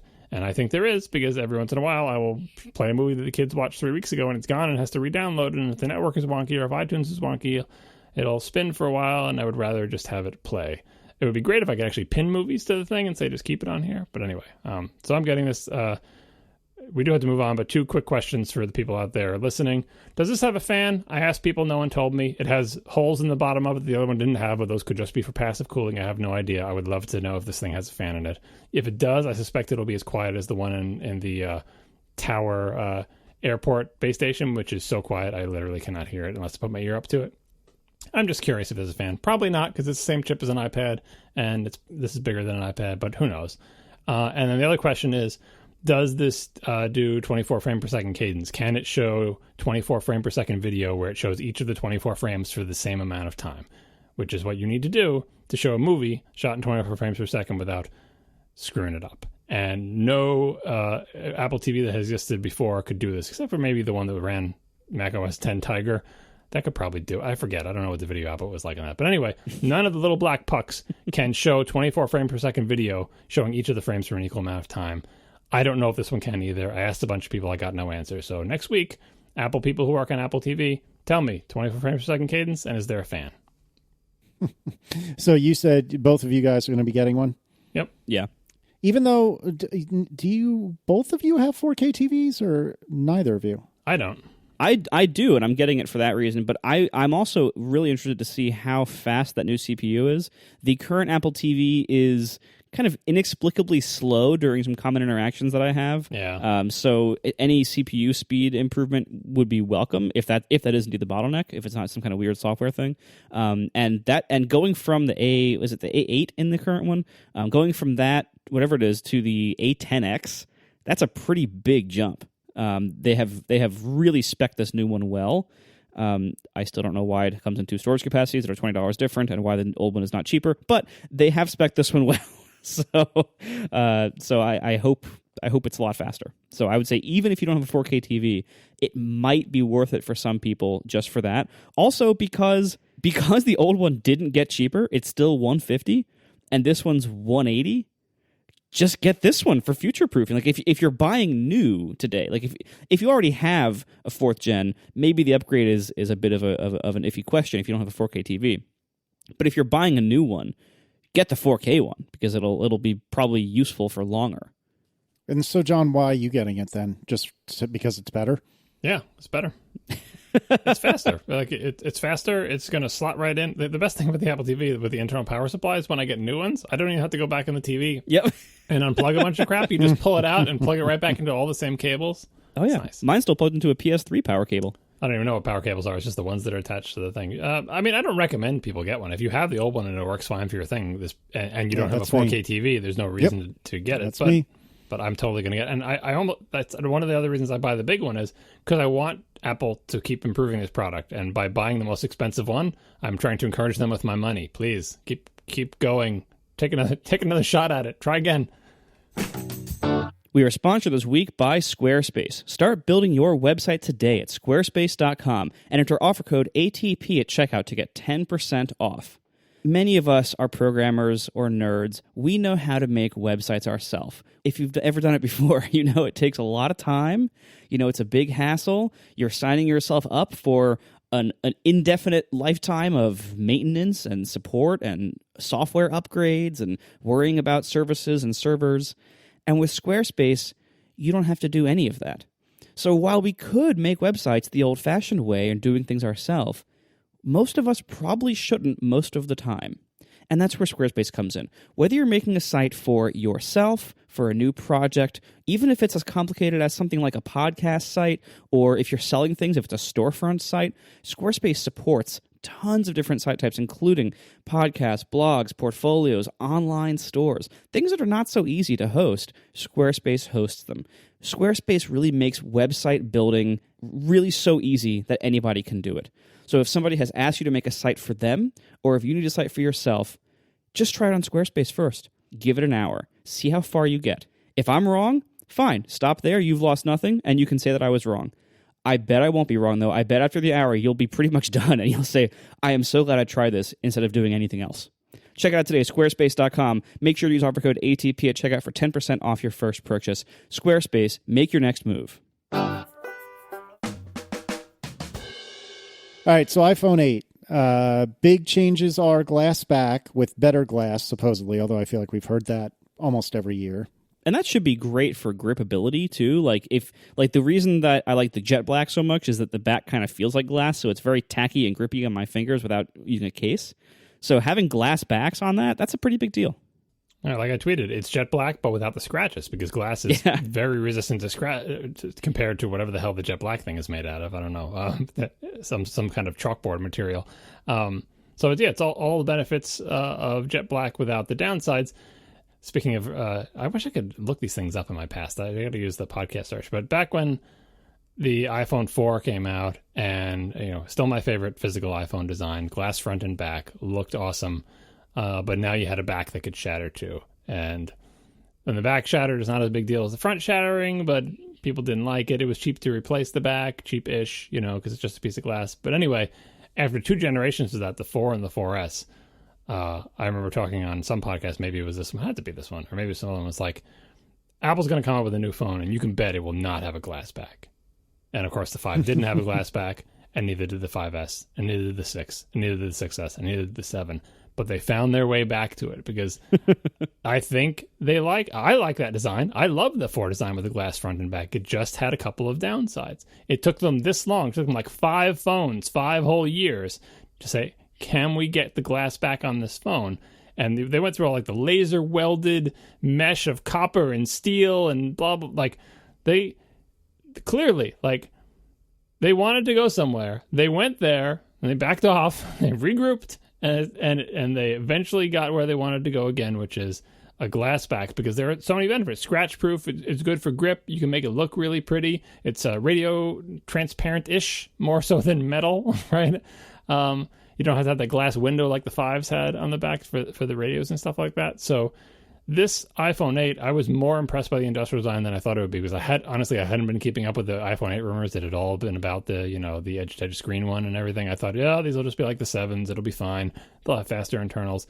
I'm actually kind of excited about these because I think the physical design, despite being almost the same dimensions, it's cool. It looks cool in pictures, and I think physical properties-wise, it will be a better phone for people than the other phones that were also shaped like this. So I give the 8 a pretty big thumbs up. Yeah, it's kind of unfortunate that it's going to be kind of buried in like the news cycle for the most part, and in the year in the attention cycle by the iPhone 10, because it does look like a pretty good release. Yeah, I was impressed by it, but of course I was only paying half attention to it because I was just like, whatever. Gets the iPhone X, gets the iPhone X, gets the iPhone X, except I think not. You mean 10. Oh, no. I said that deliberately. But no. We'll get there. We'll get there. We're getting it. All right, anyway, more good things about this one. So, I mean, we assume this would be the case, but it's worth re-emphasizing. It's got the same chip as the fancy phone.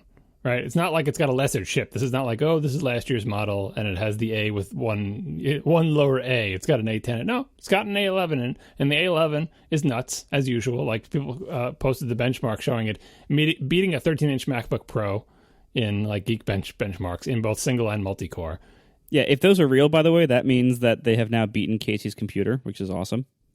Yeah, I mean, it's pretty amazing. And you get that in the 8. Like, you don't have to buy the fancy phone for that. It has wireless charging, which I didn't think it would have for differentiation purposes, but it does have it. And even though Apple's not ready with its charger thing, I love the fact that they use that Qi charging standard. A friend of mine has that charging thing. He bought like a wireless charging case for his iPhone. Like, you put, like, I forget which phone it was like a 6 or something. You put this case in it, and it wirelessly charge your iPhone with this standard by, like, essentially having a case that makes it do the thing. And it was like, oh, that's great, but you just bought yourself into a dead end, because when Apple comes out with wireless charging, it's sure as hell not going to be this Qi stuff. And when they came up with that slide, I'm like, they did it. They used someone else's standard, because they recognized that they didn't want to have to fight that same battle they did with CarPlay. Does they get it? Because they're putting these chargers in cars and stuff now, and it's so hard to, like, in the same way like the stupid 30-pin iPod port went to every hotel room, and if you were another manufacturer and wanted to get in there, it's like, sorry, we already picked the thing that we're going to put on our nightstands, and it's this stupid thing. The Qi charger, am I pronouncing it right? Qi? I believe that's right. The Qi chargers are I don't know if they've won the market, but I've seen them around in a couple places. I've read reports of them coming in cars or whatever, and so Apple getting on board with that, but also finding a way to, like, add its own twist and influence the standard to charge multiple devices with that AirPower thing. All that being on the quote-unquote lesser iPhone 8 makes this a pretty darn good phone. Like, the only reason people should, the only reason we're all going to start ignoring it is because we're tech nerds and we care about all the stuff we're going to talk about for the iPhone 10. But this is an 8. It's one bigger than 7. It looks really cool. It has great features. If I had a friend or relative who was looking for a phone, I would not say, oh, just ignore the 8. I would ask them what they're looking for in a phone, and I think a lot of people should get the 8 instead of the 10, and I think it will be great for them. What's the other thing, Marco, you can tell me? The camera, did they add optical image stabilization for the zoomed-in one on this, or only on the 10? No, only on the 10. But I mean, like, these are... So the camera, we'll see how it is in practice. The specs sounded pretty good. It's still 12 megapixel, but they said it's an all new sensor. More light, better color, etc. Kind of the usual suspects there, which is awesome. There's a whole bunch of, like, custom silicon sounding things or custom processing steps kind of things that they gave fun marketing names to, or that they glossed over. Like they mentioned that like, first of all, I think it's interesting noting that the A11 Bionic, like, they gave it a name, the Bionic, afterwards, like, to kind of... It was like the Fusion made even less sense, but whatever. They want to have names, they can have their names. Yeah, but anyway, so, like, they have a lot of names for these things now, but they also have pointed out in the presentation of a lot of these things that they have custom things. So they mentioned, first of all, this is a 6-core chip. That's awesome. Like, that's... and I have no idea, what the performance characteristics of this will be, but it seems like the answer is going to be fast. It does seem like there is a more than usual of a focus on power efficiency gains over straight performance gains, but it seems like they also got straight performance gains, so that's pretty cool. Again, we'll see how this does in practice, but I have a feeling it's going to be kind of awesome. One of the things that caught my attention is that they now say they have an Apple-designed GPU. And the specs don't sound amazing at first. They said in the presentation that it is 30% faster than the A10's GPU. And for a GPU performance for an iPhone year over year, that actually isn't that amazing. They've had bigger gains before. They also said it can offer the same level of performance as the A10 at half the power as an alternative, I guess. So that's interesting. So again, focus on power efficiency. This is the first Apple-designed GPU core in there that I would expect, based on how they did when they took CPU core design in-house with the iPhone 5, where they had their first core, which is codenamed Swift. Inconveniently now, it's very hard to search for that. But if you look at those performance graphs that they used to show, but curiously didn't show this time, where it showed, like, performance of the original iPhone, and then, like, this big, like, ramp up to performance of today's iPhone, there's a pretty noticeable acceleration right after the iPhone 5. That's when they took it in-house. So taking GPUs in-house as well probably is significant long-term and will probably result in pretty impressive gains. Like, they mentioned during the presentation that this is a custom design optimized for Metal 2 and Core ML, their APIs. And that's the kind of thing they can do when they take designs in-house. And when they can specialize the hardware to their software needs. And they can do things like analyze every app in the App Store and its performance characteristics and what kind of instructions it needs and what kind of optimization they need in practice. And, like, they can do some really cool stuff with some really impressive performance gains when they take silicon design in-house. They have in the past, and they're doing more and more of that. So we're going to see benefits of that, continuing down the road. That's pretty great. for the GPU thing, we knew this was coming because of the whole Imagination lawsuit or whatever thing, and that Apple had pre-announced we're not going to be using your tech anymore. So they kind of telegraphed it themselves.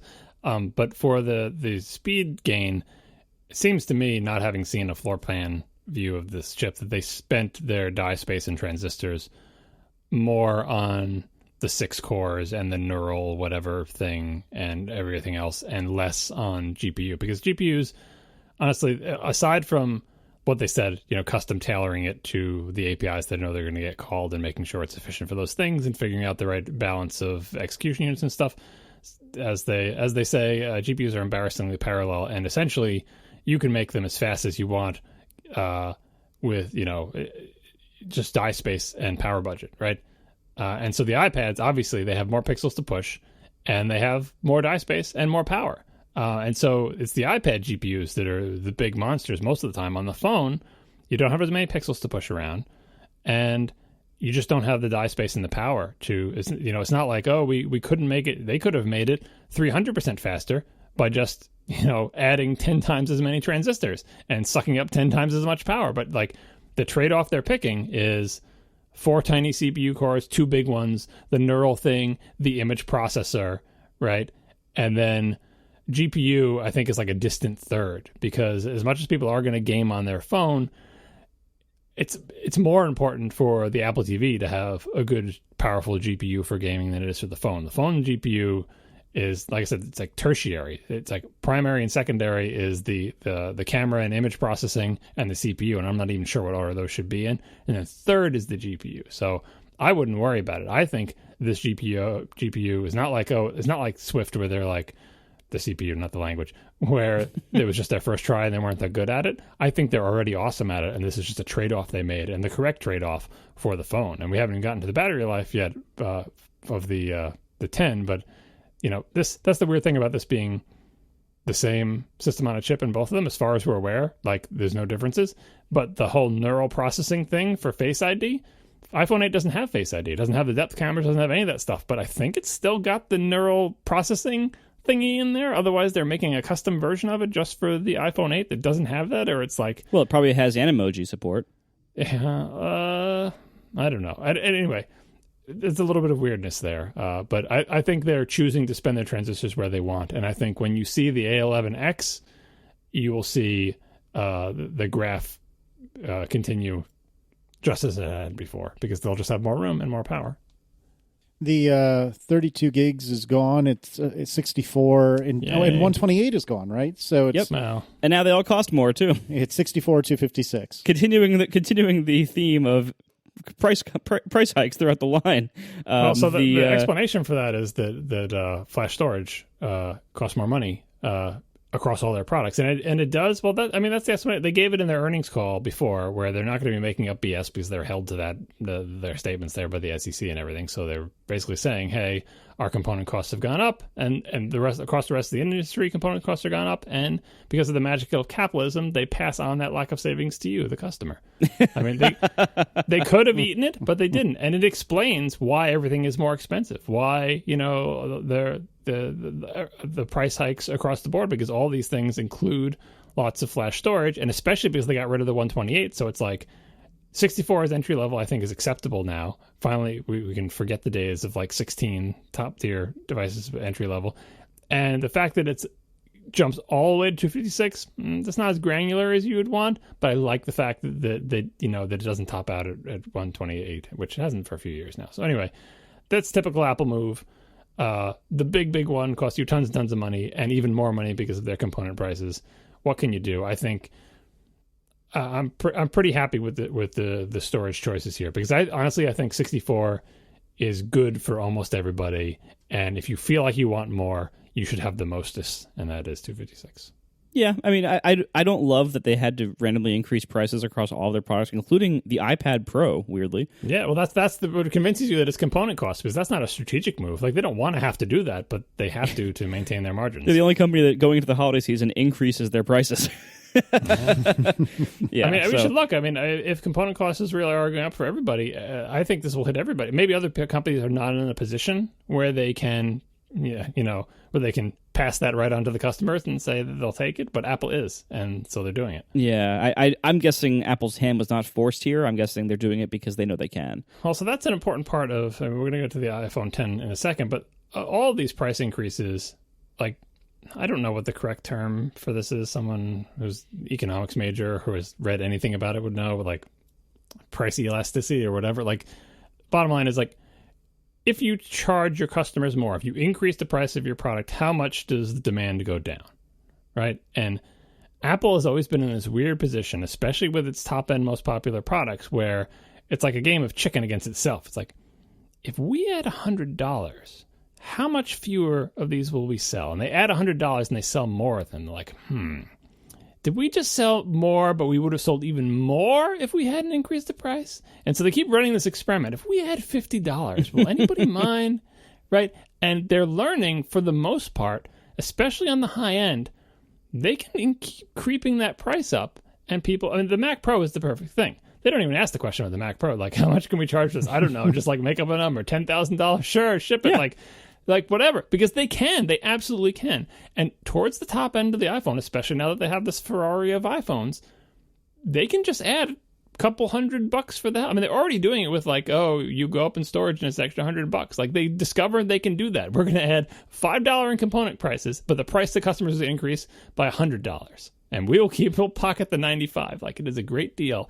And so this, the component price, which I totally believe is a real thing, they should have been pretty confident to say, our component prices are going up. We can either take a hit in our margins or we can just increase our prices. And in fact, maybe we can increase our prices more than our component costs increase. So maybe our margins can actually increase. And so they're going to try it. And I think they're right. I think especially this will not deter customers. And it scares me because I'm like, if they doubled the price of the iPhone, how much would they sell half as many, or would they sell like 20% fewer? Right? It's scary how, how they toy with their demand, right? I mean, it's another way to keep people out of Apple stores, just keep increasing the price of your products. Wow. become even more and more premium, right? And, I don't think this is a good long-term strategy. I think they should be cautious because you don't want to leave a price umbrella, as Tim likes to say, like leave the low end available to everybody else. And it makes people angry, even the people who can afford it, as evidenced by all of us, or Casey and I, anyway, complaining about $10 a month, which we can both afford. So it is a dangerous game, but I think Apple is actually right that, as the high end of their phones starts to get higher end, as I think it should, because they should be expanding their line, and having more diversity in their line and going for all the different things, they can add lots of money to the price because they have a product that people want, and it's really cool and it's fancy, and just crank up the price and and sell people $100 case and $130 charging pad, and just that's why they make all the money. They're not dumb, and we are willing to pay for it. So I can't unlike the $10 thing, which I'm mad at the carriers. I can't even be mad about this because unlike the carriers, Apple has products that people want, and I want them, and we're willing to pay for them. And if we can't pay for them, we will buy the lesser ones because they're still pretty cool. Yeah. But we have one more thing, gentlemen. Pretty appropriate use, I feel like. They save it. I don't think they should have retired it. I think it's fine for them to continue to use it. I think it is an homage, an honor, and they do save it for the important ones. And this was an important one. Mm-hmm. I agree. I think it is worth, they're allowed to use it if they use it sparingly and appropriately. And so far they have. Yeah, I agree. The iPhone 10, which I did call X earlier deliberately because I still think it should be called X. I will not call it the iPhone X anymore, but my point earlier was that I was just waiting for this iPhone X to show up, and then sure enough, we are immediately told, no, it is not the iPhone X. It is the iPhone 10. Were you reading it? Were you in the Gruber camp where you thought they were actually going to pronounce that X as a 10? Or that X as an X, rather? I thought it was going to be X.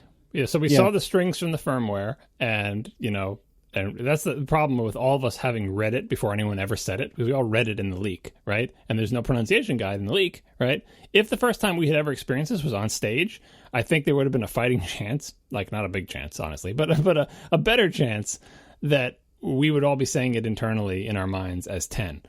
But now we had like a week or two of saying it in our heads as X, and then they come out and say 10. And if I had to bet, I would have bet against Gruber. I would have, I spent several years opening all my Mac OS 10 reviews by saying, and by the way, this is another reminder, the X is pronounced 10, because no one knew what the hell Mac OS X was, right? So I had to say, hey, you're reading your review right up there's an X. I know you're probably reading this, but just so you know, it's 10. Didn't work. People still call it X. There's nothing you can do. You couldn't stop them from calling it an iTouch. You're not going to stop people from calling this iPhone X. Or iWatch. Yeah. Mm-hmm. I will continue. I will try to do 10. I will never to do 10. No. And all kidding aside, I will too. I when I was saying it earlier, it was in the mindset of 20 minutes earlier in the keynote, I expected to see the iPhone X, but now we know it's the iPhone 10. And if I slip up from now on, don't let me tell you it was deliberate, because it isn't. But earlier that was deliberate. Like when they released one of the S models, I believe it was the 5S, and they gave it a lowercase s, and it just looked like the iPhone 5s. And nobody, like, immediately, even like in the initial reviews of it, everyone capitalized the S, because it was really weird without it. So like everyone just went against Apple's wishes, and eventually I think Apple just kind of gave up, and it got normalized everywhere as capital S. I think this is the kind of thing where, like, I have a feeling a lot of people are going to call this the iPhone X. No matter how Apple says it, this is going to be the iPhone X to most people. And we're just gonna have to deal with that. We're gonna have to be okay with that, because that's how it's gonna be. That, like, calling it 10, like, yes, there is that history with Mac OS 10, which everybody screwed up, but that was such a smaller scale than this. Like, yep, the iPhone is so much bigger than the Mac ever was or will be, that most people who are going to be calling it the iPhone X are probably not Mac owners. I think, see, if the first time you hear the name of it is in an Apple store, the Apple people are all going to say 10, and you won't even know that it's an X. If the first time you see it as an ad on TV, maybe you'll start saying X, but most people aren't reading about this, in reviews like that. So percentage-wise, I think the breakdown will be about the same. It's just that the numbers are bigger. I mean, most people are just going to be calling it the new iPhone. Yeah. We had to be reminded by a listener, MT Walker, I had to be reminded anyway, that we had a show, episode 172, the title of which was iPhone space capital X. Do you remember that show? No. Do you remember that discussion? I didn't until I'd heard it. So perhaps Marco should click the link in the show notes and hear our very prescient discussion. Yes. At 58 minutes and 6 seconds into episode 172, we will put the link to this in the show notes. We have a discussion where we jokingly say that the next iPhone should be 10, but it should be an X like a Roman numeral. Well, so here's the problem with this. Like, if this was the only iPhone released this year, they could plausibly just call next year's 11 and be fine with it, or move on. This one does not go to 11. So here's the problem. They have two iPhones that they released that are very similar in many of the specs. One of which is called 8, and one of which is called 10. So similar to the Watch Series 1 versus Series 3, this makes the 8 seem older than it really is. It really makes it hard to talk about these phones. We can't just say, like, oh, it's the 8 family or whatever else. Or, so it makes there appear to be much more of a difference than there really is. That also is going to age badly. If you start thinking about what might they do in the next couple of years for the product naming, like what are going to be the phones next year? 9 and 11, no. Or like this naming scheme, like this, they're going to have to like mess up the names again next year, and it hurts their message this year of trying to make a lot of people still want to buy the 8s, because it makes them sound even older than they are. That's why people thought they were all going to be called 8, but I think Apple's willing to eat that, because most people will shop based on the product, not the name, right? And I think they have a plan in kind of the same way that when they went macOS 7.6, and then eventually macOS 8, which wasn't Copeland, even though it stole the name, and then they did macOS 9, and then they did macOS 10 with a Roman numeral, and that Roman numeral did not ever change. Eventually it just went away, and now we're just back to plain old macOS. But we had a macOS 10 with names and version numbers, and year after year after year of macOS 10. Someone being reminded again, but someone sent me a link to my 5 years of OS 10 review at Ars Technica, and I mentioned starting the reviews with a section saying what is macOS 10, so because people didn't know what it was, and the pronunciation tips, and I noted that even Steve Jobs had said X instead of 10 on stage. Like, because he's a human being, and I also know that he said PowerBook instead of MacBook because MacBook is a gross name, and he knows it too. My word! But it is a difficult name, but it is a system that has been proven to work. You just don't increase the number. You never go to 11. You just do the iPhone 10, and this iPhone 10, like, they didn't lean on this as much as I thought they would, but it is like 2 better than the 8. Right? They didn't say, and we skipped the 9 and it's like living in the future and so on and so forth. But that's the message, that this is not just 1 better than the 8. It's 2 better than the 8. It is the next generation of product. They did say this is in the same way the MacBook Air was the future of the laptop. This is the future of phones. And it seems clear to me that fast forward a couple of years, they'll all be iPhone 10s. Like, they'll all be like this phone, right? The notch, the edge screen, the physical design. And I don't think they're going to change the 10, or they'll just drop it entirely. And the whole, like, this is what all future phones will look like eventually. Not this year, because the 8s look like the 7s on an infinite like time scale. But pretty not infinite. Like, within a couple of years, as these things go down market, they're going to move this design down market, because they said it themselves. This is the future of the phone, and they have a name because it uses a letter and not a number. And because people don't know how Roman numerals work after a certain point, I don't think there's a temptation to go Super Bowl LMVXIZ. Like, there's no temptation to do that. So they either just keep the capital letter X, or they just drop it entirely like they did in macOS. But it's an extensible naming scheme just about at the time when the numbers are about to get unwieldy on iPhones. Right? Yeah. No, that makes sense. But the other thing to consider, though, is that, so, and this is one of the weirdnesses about that the line is now bifurcated, that as you think about how the names scale, don't assume that the bifurcation of the line into the regular phone at the regular prices plus $50, and the new phone that's $300 more or whatever, that's going to keep being there. They're not going to sell a phone for $1,200 massively this year and have a huge hit rate with that, and then next year say, let's make it cheaper. There's no way that's going to happen. Once they get used to selling phones at these 2 different price points and selling a ton of the higher one, they're not going to give up that profit in the future, but they're also not going to want to give up the market share of having the slightly less expensive ones also in the lineup at the base level. So they're going to keep having 2 lines for a long time. No, it's not going to be 2 lines. They're all going to look like that. They're just going to be 3 phones, 3 sizes. Wee, not so wee, and freaking huge. That's SNL references everywhere. Was that Austin Powers? That was SNL, right? Maybe it was Austin Powers. It's Mike Myers. Mike Myers doing his impression of an Irish gentleman saying, "Oh no, Scottish." They come with 3 sizes. Anyway, did you know, John, that if it's not Scottish, it's crap? Yes, I think it's the same thing. I hope it's Mike Myers. It might not be anything wrong. Anyway, whole point is, like they're like the diversification of the iPhone line has not recontracted. They've only gone more. We've got the SE hanging out down there, which is kind of hanging out where the 5C was, and we got the little phone and the big phone, the 6 and the 6 Plus, and now we have this kind of in-betweeny size. And price range going down market with the SE, which is now like $350 or something, like the cheapest iPhone that has ever been in terms of just what the price is, right? And the most expensive one. They're not going to give up that range. I'm just saying tech-wise, right? What distinguishes the 10 now is that it's got the edge-to-edge screen, it's got the notch, it doesn't have a home button. Like, it is a new phone design, and Apple said explicitly, this is the future of the smartphone. So within, I think, a couple of years, 2-3 years, they're going to come a September event, and all 3 or 4, depending on how they deal with the SE, all 3 or 4 new phones are going to be notch-bearing, edge-to-edge, non-home button-having things. One of them is going to be $1,300, right? And one of them is going to be whatever the cheapest one here is, $400 or $500 or whatever.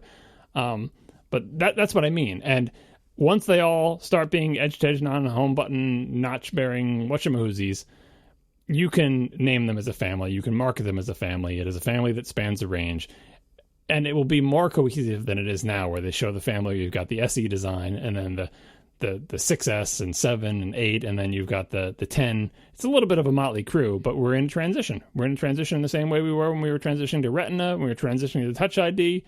But, things will flow downwards. And I have some confidence that their product line will be much more coherent in a few more years, even if their names aren't necessarily. Because let's be honest, Apple's a little bit weird with the names. There's a possibility for a brighter future for naming, but Apple's really good at screwing it up. So I don't put anything past them.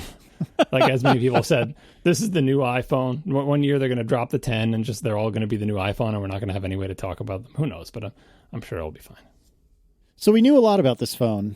We didn't really acknowledge tonight that there was a tremendous leak of the iOS 11 GM specifically for this phone, among other things. And Steve, in between the last show and now, the leaks came so fast that we, on our regular weekly schedule, we missed an entire gigantic leak.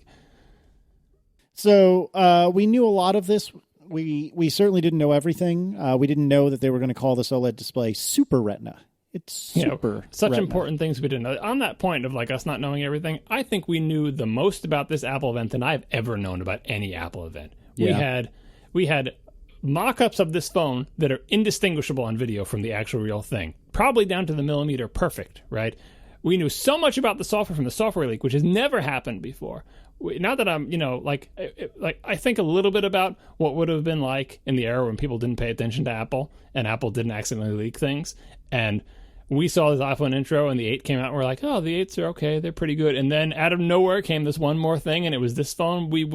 This show would have been 900 hours long just about the 10. But luckily we had like months. We've had months talking about this. We're talking about the phone, and every single thing was, even the leak, even the late breaking Gurman leak about the swipe up for home button and all that stuff, even though it was phrased in kind of a wishy-washy way, it's pretty much on the money. That's what was there, right? Yeah.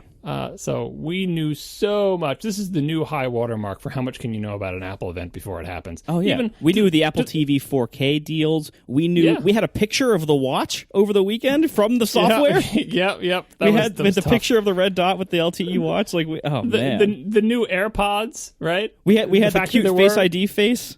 Yeah. Oh, God, it was, so this, I mean, it's a shame, and Apple will work on it. But honestly, it's really fighting against the tide here. Like, for products this popular, for a company, for so many people who are so motivated to find out this information, it is a really Herculean task to keep anything secret.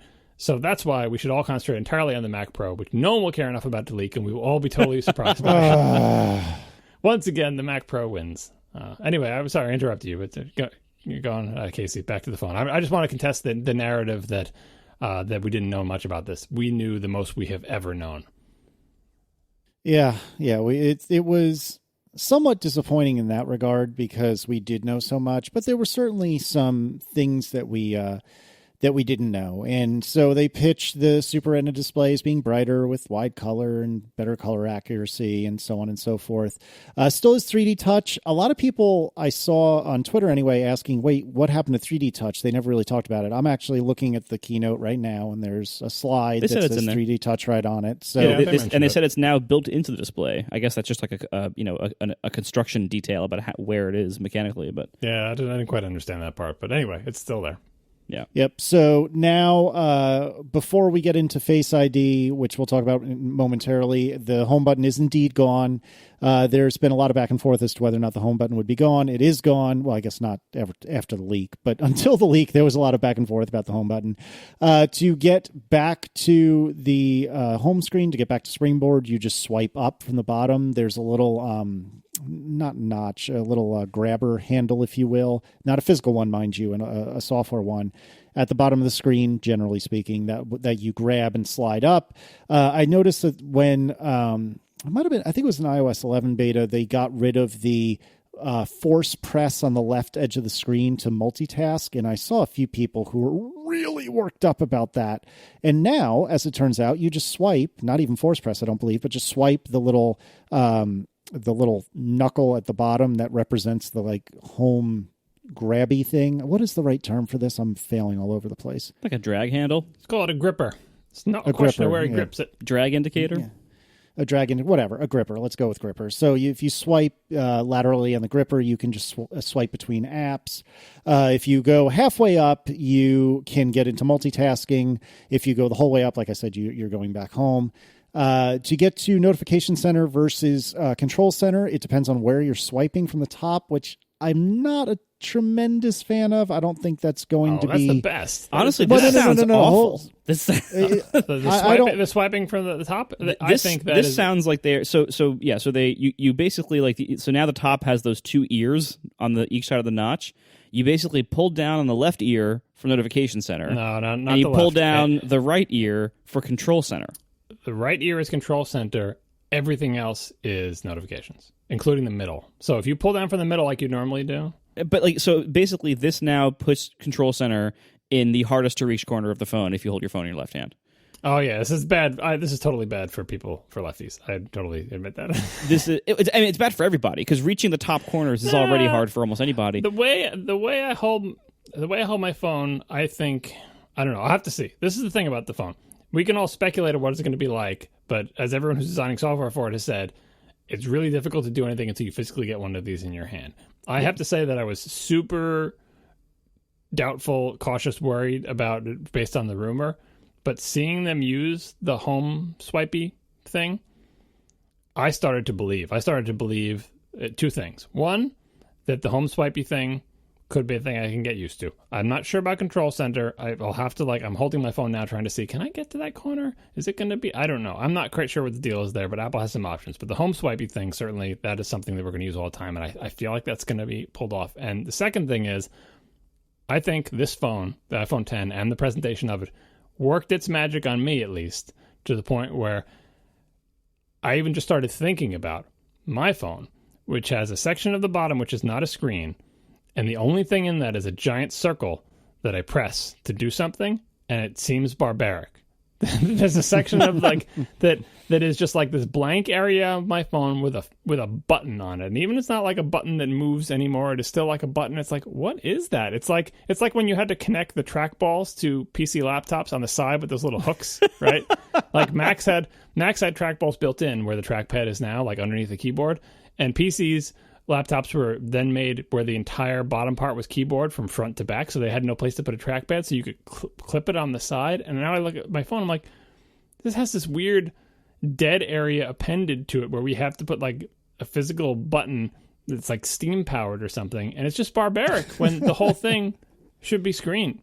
And I don't know. Maybe the screen will be terrible. Maybe I'll hate the gestures. Maybe I'll long for the button. Setting aside Face ID, just in terms of like what it's like to go back home or to activate multitasking or whatever.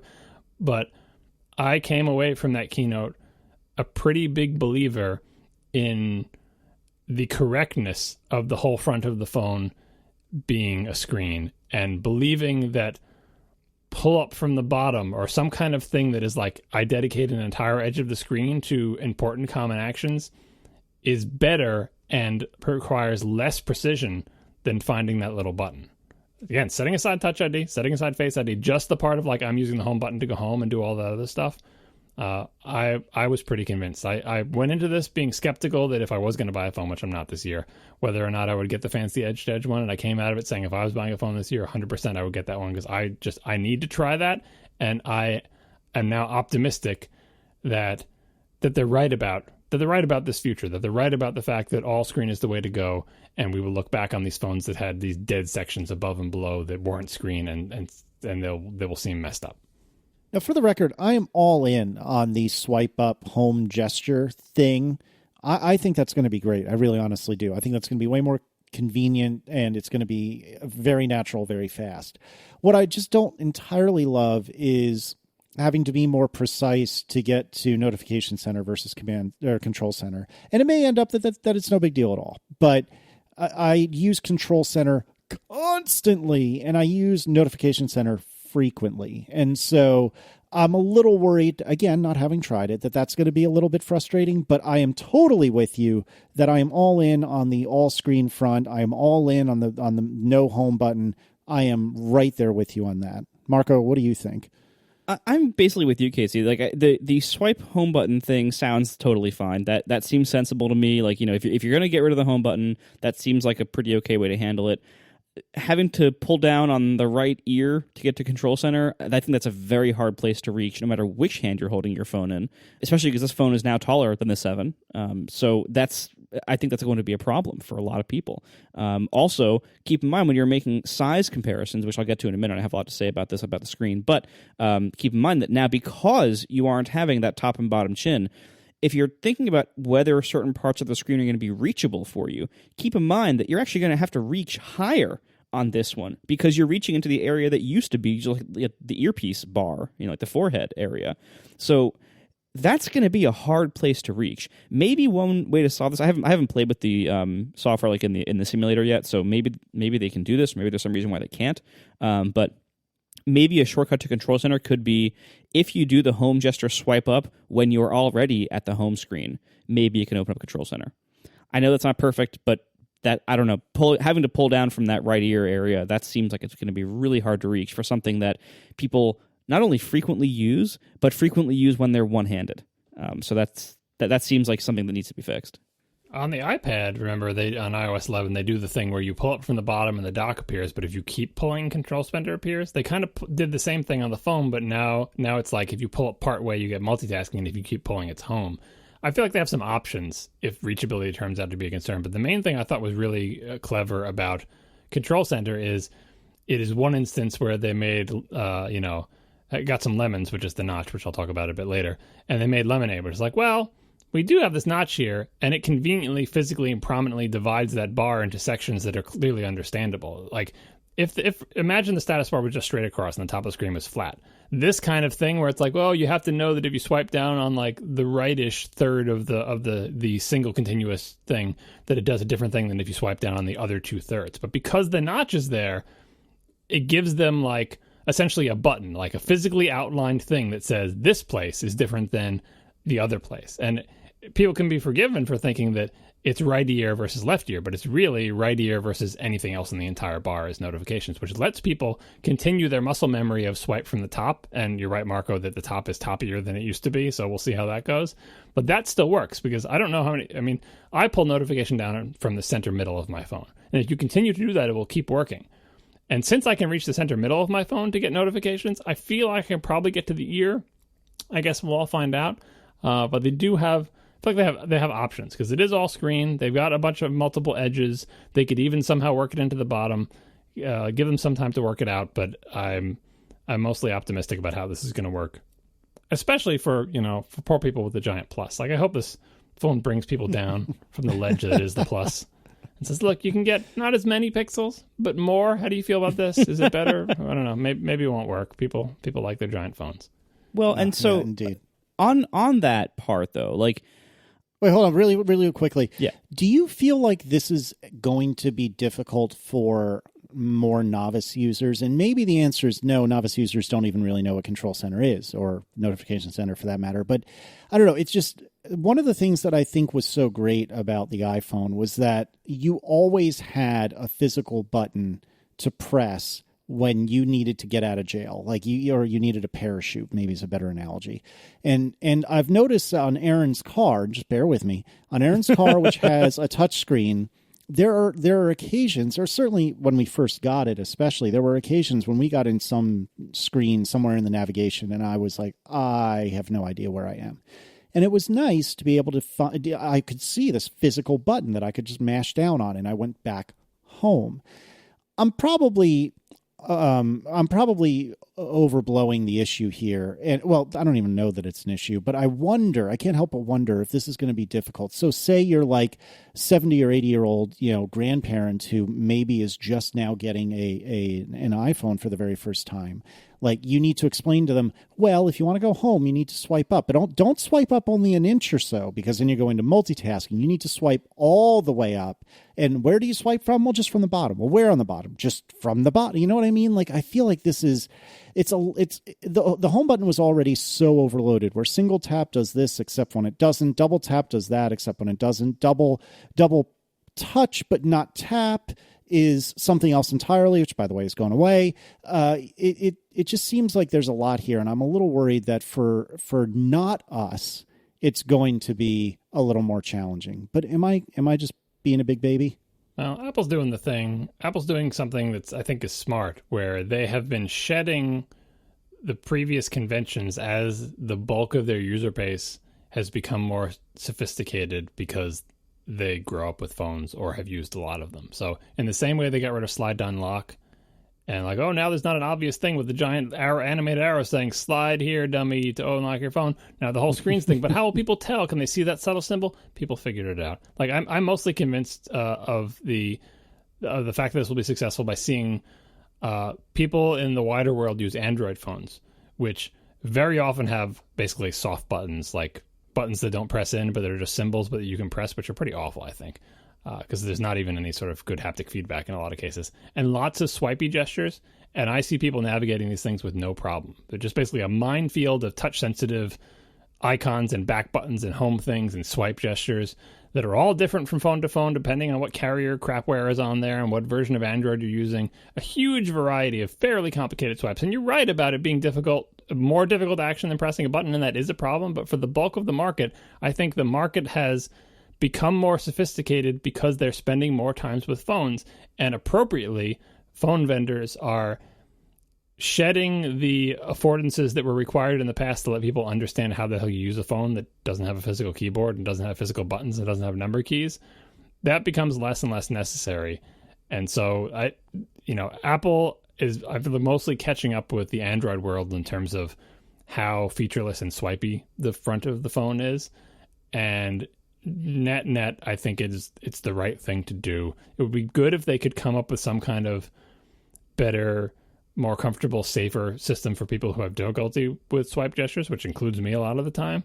But I think it's going in the right direction. I think this step-by-step progression is the right thing to do.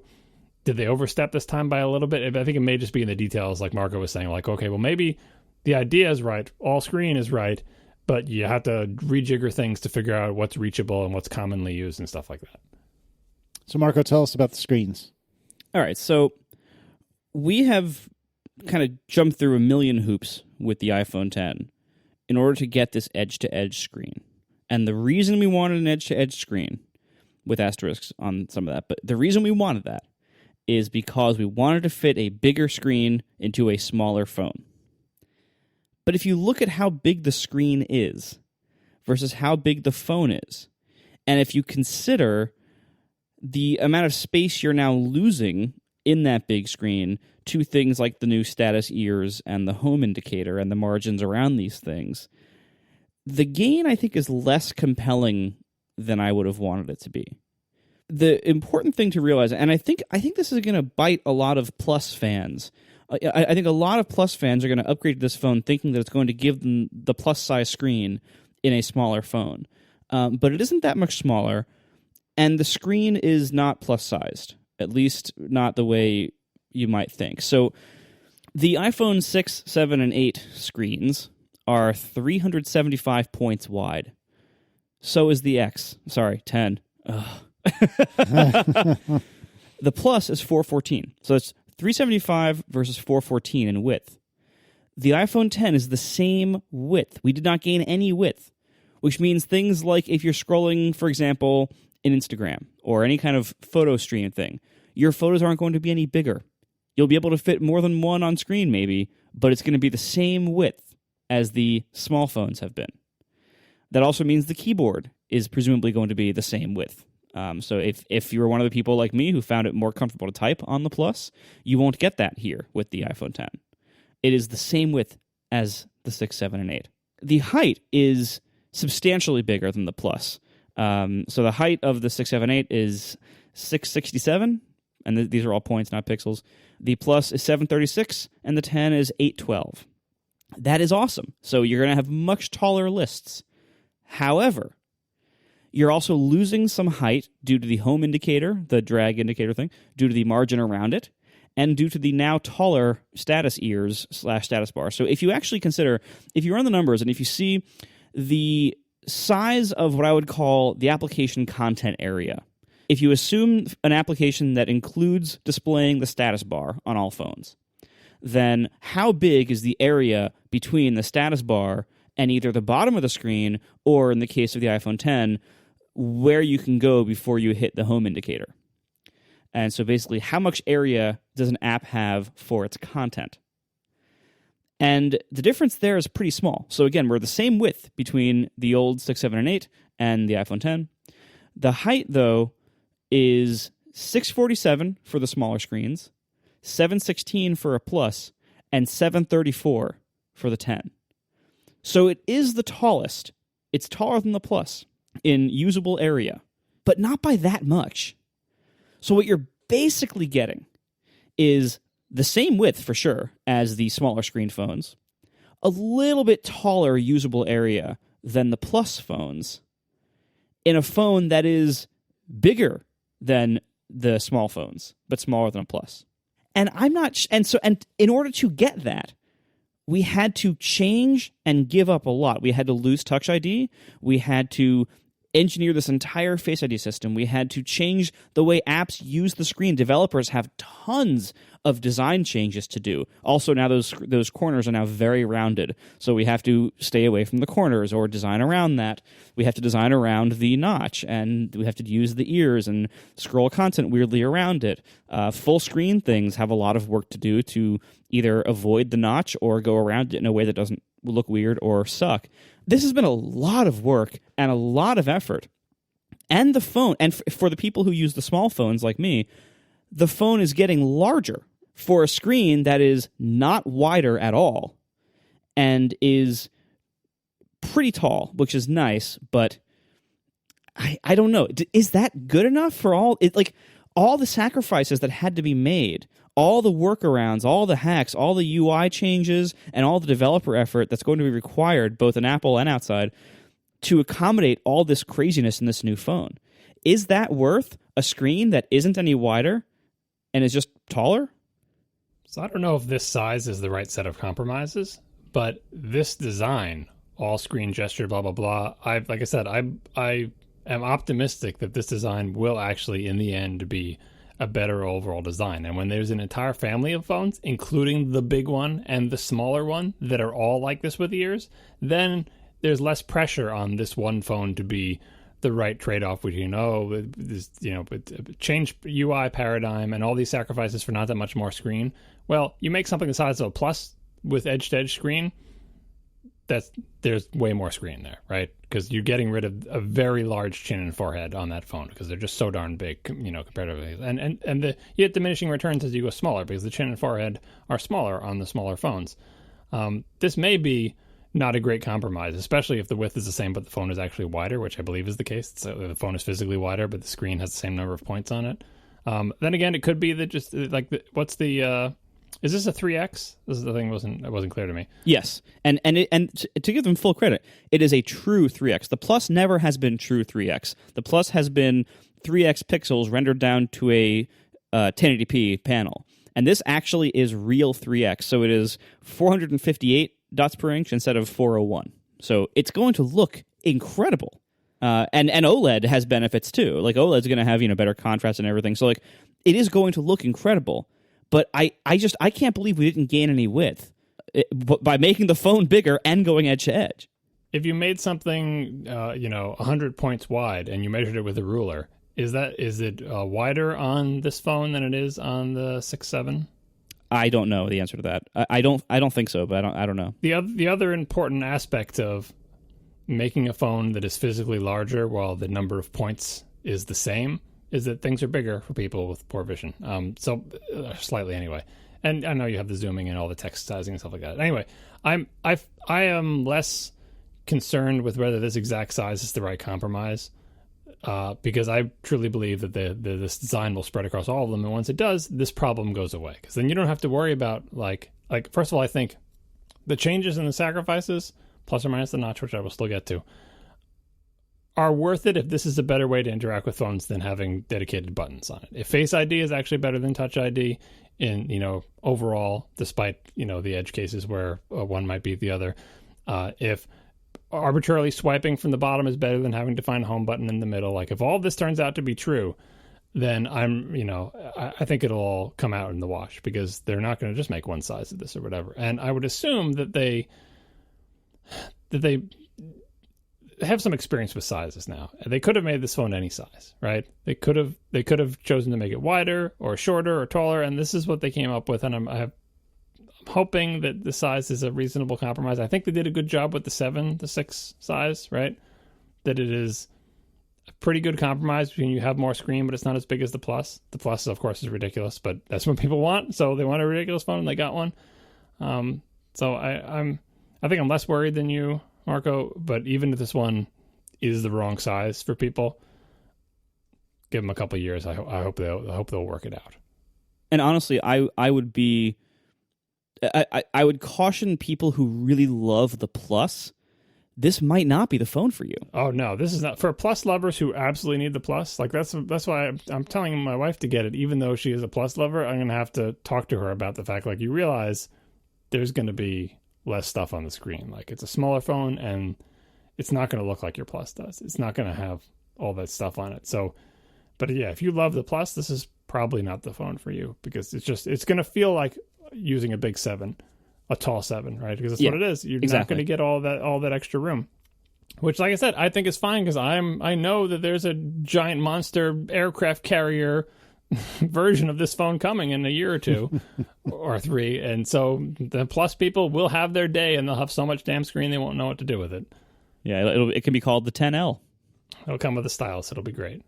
So, yeah, I agree with Marco, though. I think it's going to be very interesting and very funny to watch, many of our mutual friends who swore up and down, oh, it's Plus Club or nothing, Plus Club or nothing. And I think they're going to have some really conflicting thoughts and some really uncomfortable thoughts about this. They all have to get it so they can talk about it on their tech podcasts, right? But I think they will be grumbly.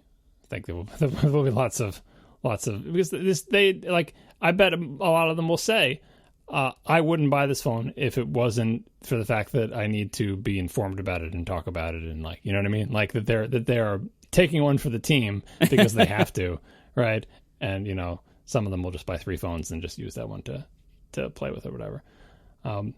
God, we're going long. So I on the notch, us? I have a little bit. There's probably way more that we can say about the notch, and maybe we'll save something for a future episode. But the one thing I want to say about the notch is this is my time to say exactly the same thing that I alluded to earlier about the LTE on the watch.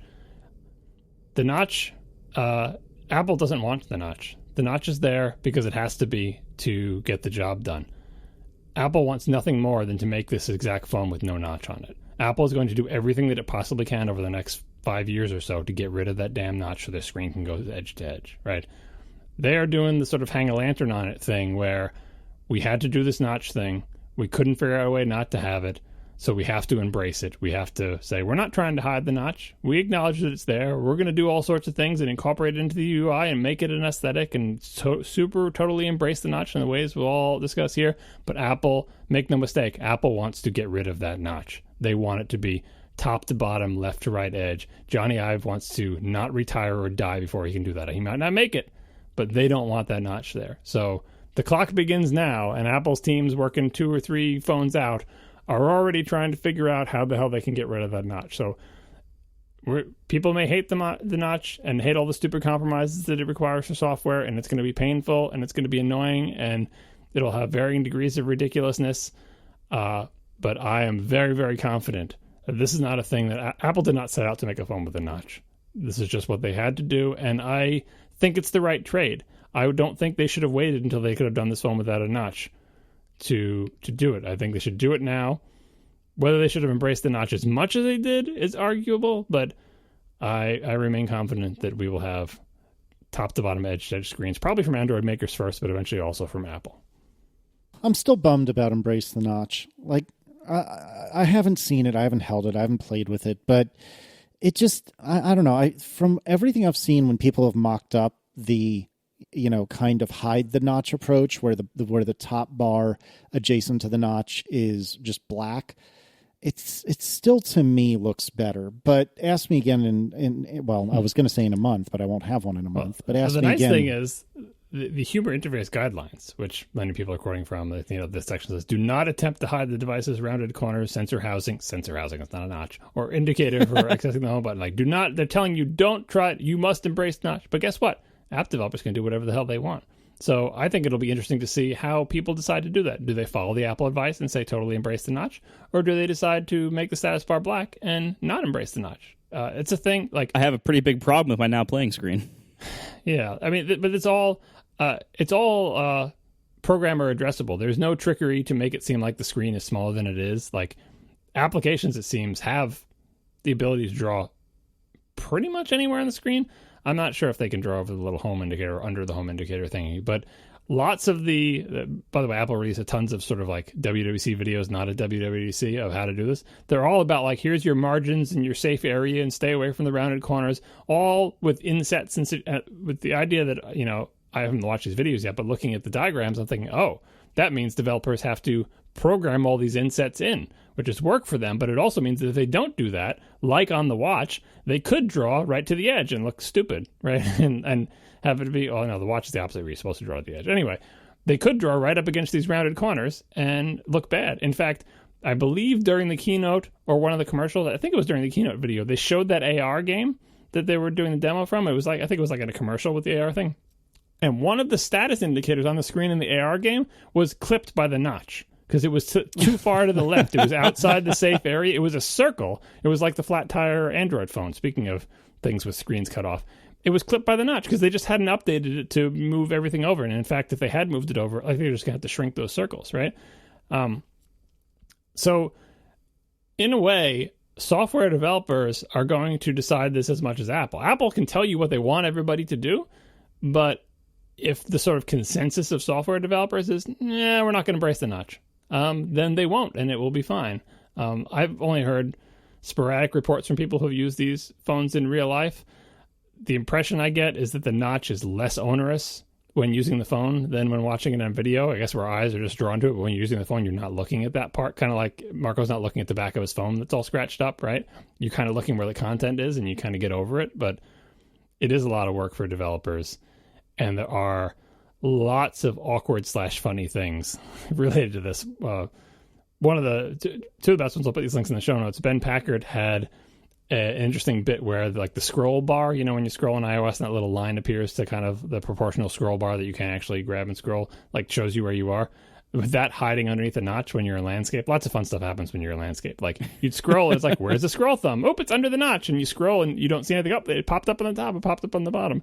And the other one was Vocha Stavik did a joke post of, look, I fixed the notch, where he had scrolling going by the notch. Oh, it's amazing. It's up, so good. It's like a bunch of names, and they're up against, it's the Beatles names, and they're up against the edge of the screen, but then when they hit the notch, they sort of like bump around it. No, in landscape, the notch is a disaster. Like, it's not a disaster if you don't embrace it. If you just black it off, now you just have a screen that is slightly offset. And people are worried about, like, they kept showing in the presentation, here's video with the notch cut out of it, which, as many people guessed based on my last complaints about, like, the slightly rounded corners of a QuickTime player years ago pissed me off. Now this phone has super rounded corners that you have no choice because literally the screen is rounded. Like they're not just not lighting up those pixels. Like there's nothing there. Forget it. And now you're going to show video with a notch intruding into it? No, never. But the thing is, that's not only do you not have to do that, that's not even the default. When you play video, it will play as a rectangle and you will see every part of it. It will be inset because it's got to stay away from the rounded corners and it's got to stay away from the notch.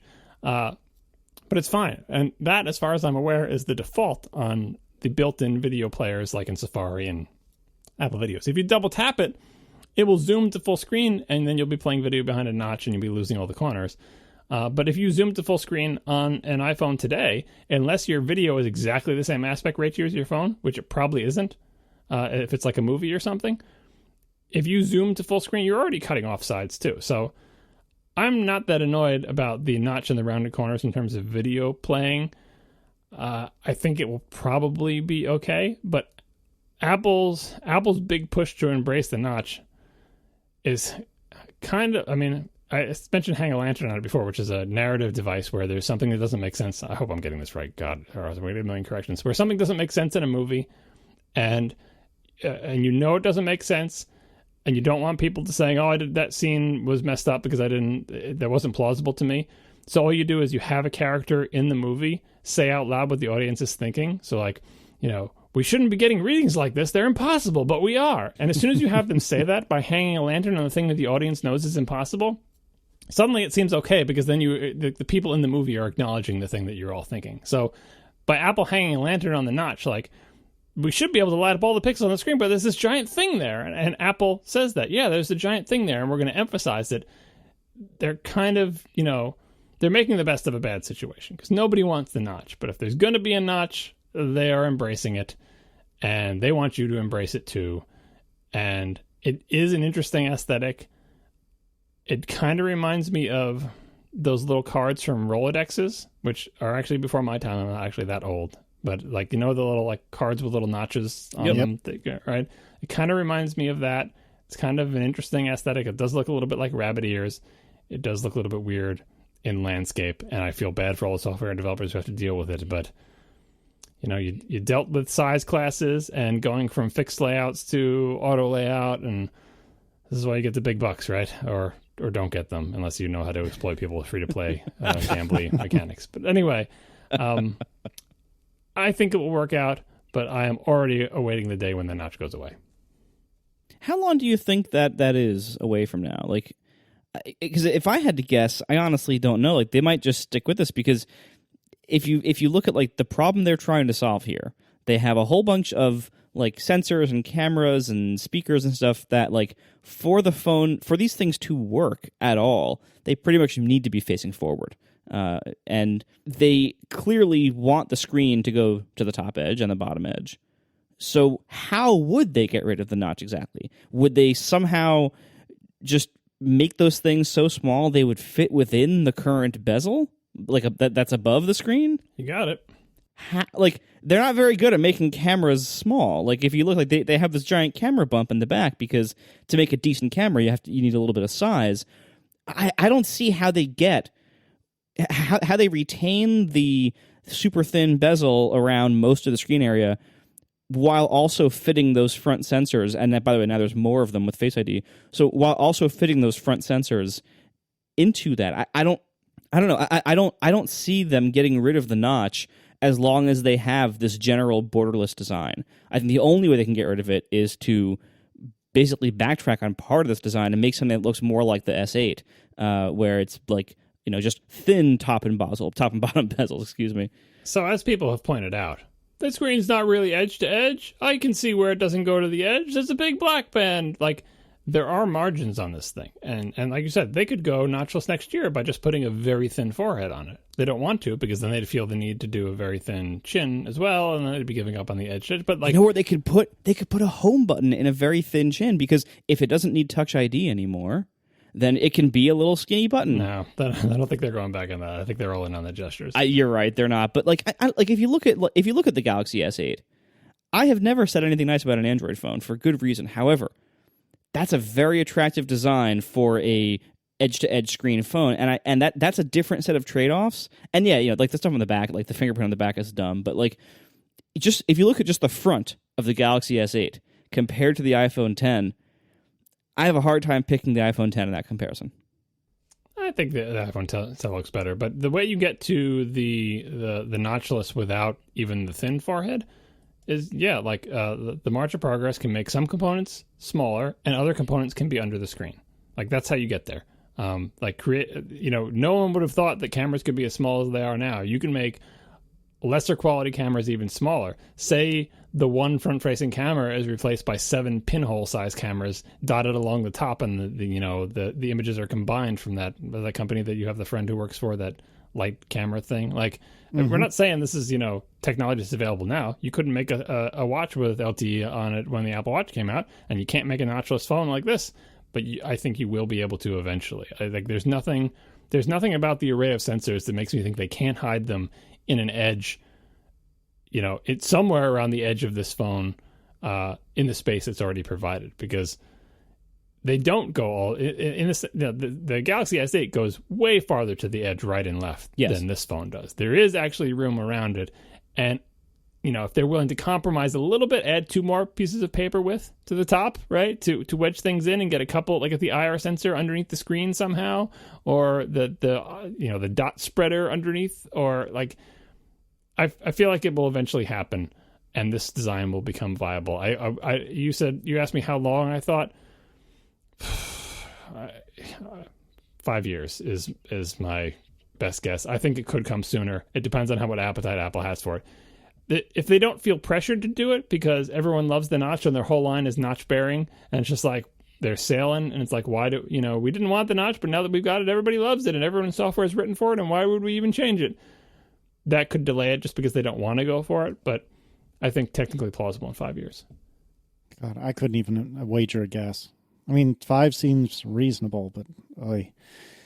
All right, so we are running long. Face ID seems to be mostly what we expected. I think we certainly got a lot more information about the mechanics behind it.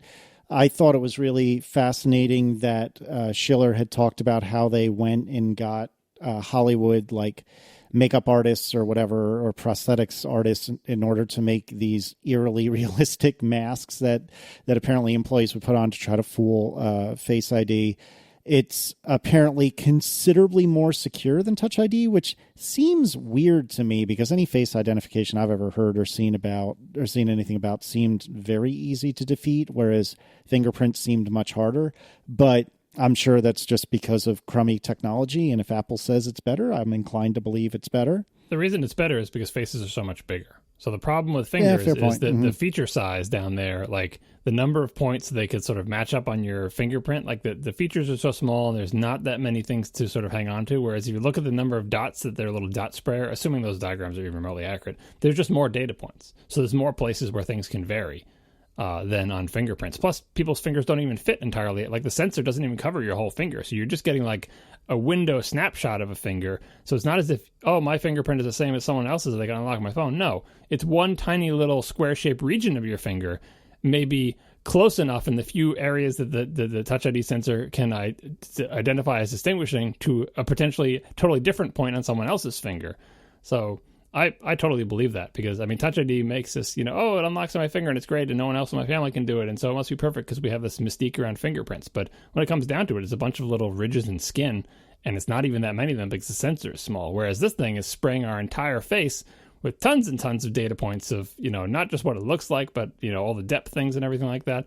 I still don't understand exactly how the masks aren't able to defeat it, but I'll take their word for it. I mean, there's obviously, some secret sauce in there that can distinguish, I guess, living things from non-living, maybe with heat signatures. I mean, I feel like they didn't reveal all of their secrets here because maybe competitive advantage or whatever, but we'll find out. I mean, I guarantee people are going to start trying to fake this thing out with masks, so I'm sure someone will do. I mean, they did, as soon as Touch ID came out, people faked it out by lifting people's fingerprints from cups and using like super glue or rubber cement and stuff and defeating it.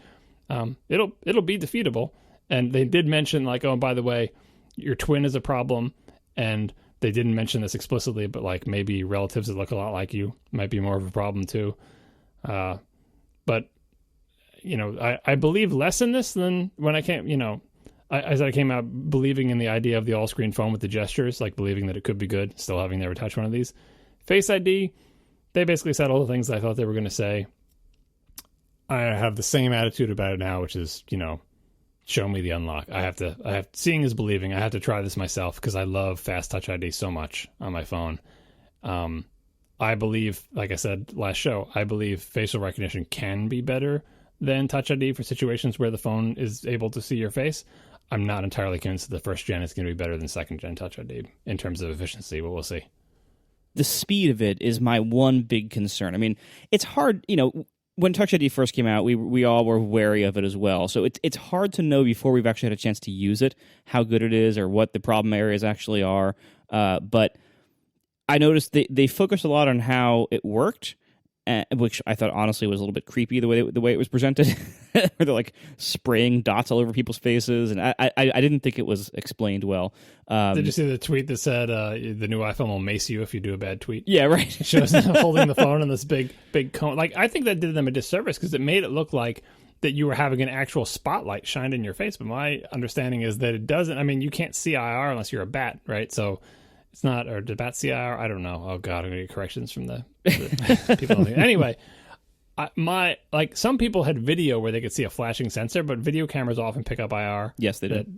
That our eyes don't. So I don't know what to think of it, but I think their demos made it look more onerous than it actually is. Yeah. So like I think it was presented poorly or explained poorly, but I noticed that they focused on security and how it worked, but they never made any speed comparisons to Touch ID. And I suspect that we're going to have a problem there. I bet it's going to be a little slower. The other thing is, they mentioned, actually, some of my favorite analysis of this event was on Back to Work this week, and they mentioned there something that I do too, which is, like Merlin was saying, that as he pulls his phone out of his pocket, he has already hit the home button with his thumb, and so by the time the phone is out of his pocket and he's looking at it, it's unlocked. I do the same thing. Like, I just kind of automatically unlock my phone as I'm taking it out of my pocket, so I never have to wait for it to unlock, especially with the new Fast Touch ID since the success. And I wonder, like, is Face ID going to have these little, like, slowed down microscopic interactions that are going to irritate me every single day? Like, I don't know. I hope it's fast. If it's really super fast when it looks at you, when it does finally have a view of your face, maybe this won't be a problem. But it just seems unlikely. Heard from a couple people, the lock animation's got like a padlock type thing that basically when the top of the padlock, twists to show you that it has successfully recognized your face, that it's unlocked, that animation, like so many animations, actually lags behind it actually recognizing your face. So I'm hoping they did the good game development thing where, all right, so it does have to have line of sight on me. So forget about the Touch ID in the pocket. But you get it out, and what I want to be able to do is get it out, and as it comes in front of my face, I want to do the swipe up gesture, even though it hasn't been unlocked yet. I've starting the swipe up gesture, because if you swipe up and it doesn't unlock, like, it brings you to the, like, please type in your password screen, right? I want to be able to begin the swipe up, and if it recognizes me when it's in the middle of the swipe up or in the middle of doing the animation triggered by the swipe up, abort showing me the screen where I have to enter my passcode and unlock the phone. Like, if they can overlap it in that way, it will help to hide the latency, right? If instead you have to look at it, notice with your eyeballs that the animation of the padlock going, and then begin your swipe, no matter how fast it is, that will be annoying, because the unlock animation has non-zero time. You having to look for and recognize it has non-zero time. I want to be able to take out, swipe, recognize, open. And that's probably the best they can do with this, because you're right, they didn't say it was faster. It probably isn't faster. It's probably amazing that it works at all, and it's an amazing technological feat, but it is also the first generation of this product, and we'll have to, try it and see. I do love me some Touch ID, but I'm, like I said before, the idea of this dead area at the bottom of my phone where there's nothing except for a circular button that's not really a button anymore does seem like the past in the way that these Apple events always tend to do to you. It does seem old and steampunky, and I'm willing to believe that it will go away, but we brave pioneers will find out how long it's going to take. One thing that bummed me out is it only allows for one face, which I totally understand. But one of the things that I really liked about Touch ID was that I asked Erin if she could register one of her thumbs on my phone, so that this way, if for example, I wanted her to respond to a text for me, because maybe I'm like playing with Declan or something like that, and my phone is not in my pocket, I could just say to her, hey, can you grab my phone and tell Marco and John I'll be there in 5 minutes or whatever. And I have a very, very long passcode on my phone because I almost never need to type it. It's exceptionally rare that I need to type my passcode, and it's something like 10 or 15 or 20 characters. And so having Touch ID available to her is really, really nice for both of us, because sometimes she needs to look at something that maybe only I have, like an email that only I have, or sometimes I want her to respond to a text from me or something like that. And so she does know my password, but it's very inconvenient to type. And I'd really love to be able to register her face on my phone as well, which is, a choice that I would make. And not everyone would make that choice, but that's something I would like to do. And as of right now, it is only allowable to use Face ID with one face. And again, I understand why. I only have one face. The phone is a personal device. Do you understand why? Like that's what your explanation, other than just this is a personal device. I'm assuming it has to be storage related, but the reports I heard from the people, it's like at launch only one face, which makes me think there's enough storage for more than one. Because obviously they have more data points, right? And the whole evolving of the thing, like, I can imagine it takes up more storage than Touch ID in the secure enclave where they have to keep all this stuff, right? Mm-hmm, mm-hmm. But I just hope hardware wise there actually is room for more than one, because I've got fingers on every device in the house. I've got all my kids' devices, my wife's, everything, and mostly for convenience. Because it's not like they're going to keep me out of the stuff. Like I know all their passwords, I can get into all the things. It's just convenient. Yeah, exactly. And I had heard rumblings of the same, that maybe in the future it'll be more than one, but I am a little bummed right now that it is just one. Again, as with earlier, not really a big deal. This is still a phone that is unlocking by looking at my face, even in the dark. Like, things can be a lot worse, but it did bum me out a little bit.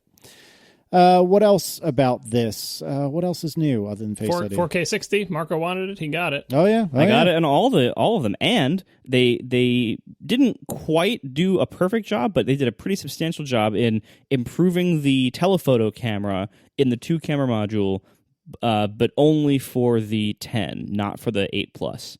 Where now before I said last episode what I wanted was that with the 7 adding the dual camera thing to the Plus, the zoomed-in telephoto camera was a narrower aperture, so it let in less light and was noisier at night, and was not image stabilized, which basically made it very hard to ever use that in low light and get a good picture. And the software was smart enough to basically not use it in low light and to just zoom in on the wide sensor. That was better.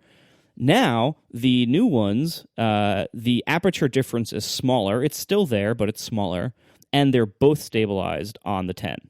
So that's really nice. I do wish that the 8 Plus got the same module. I don't think there's much reason for it not to have gotten it, other than just price and segmentation, because there's probably room for it. It makes sense why the 8 didn't get it. There's probably not room for it in the enclosure, but I do wish they would have brought that to the Plus as well. But the fact that it's there on the 10, that's great, and that these now do all shoot 4K 60. That's amazing. Because again, as I mentioned last week, almost no professional video cameras shoot 4K 60 yet. That's very rare. And so to have that in anything, let alone a $700 and up phone, is really impressive. And on top of that, the iPhone is already such an amazing video camera. That's a pretty big deal. So I would say for most people, for most purposes, the iPhone remains the best video camera in the world. And this is a giant step forward even for it. So I'm very impressed with the camera. So on paper, and I hope in practice, it proves to be as good as it sounds. 240 frames per second slow mo. I thought that was what the old one did, but I guess I'm mistaken. Is that double what the old one did? I think that did it, but only for 720p. And now it does 1080. And so they've upped it to 1080p. Yeah. Yeah. All right. So that's good. But now we get to finally the real reason why people will buy and be happy with this phone, if this is true. 2 hours more battery life. It's what we've always wanted. Don't make the phone thinner, add more battery life. This phone got a big giant screen on it, a extremely fast, powerful processor, all sorts of, cameras and wireless doodads and sensors and blah, blah, blah. And they added 2 hours of battery life, which is a lot.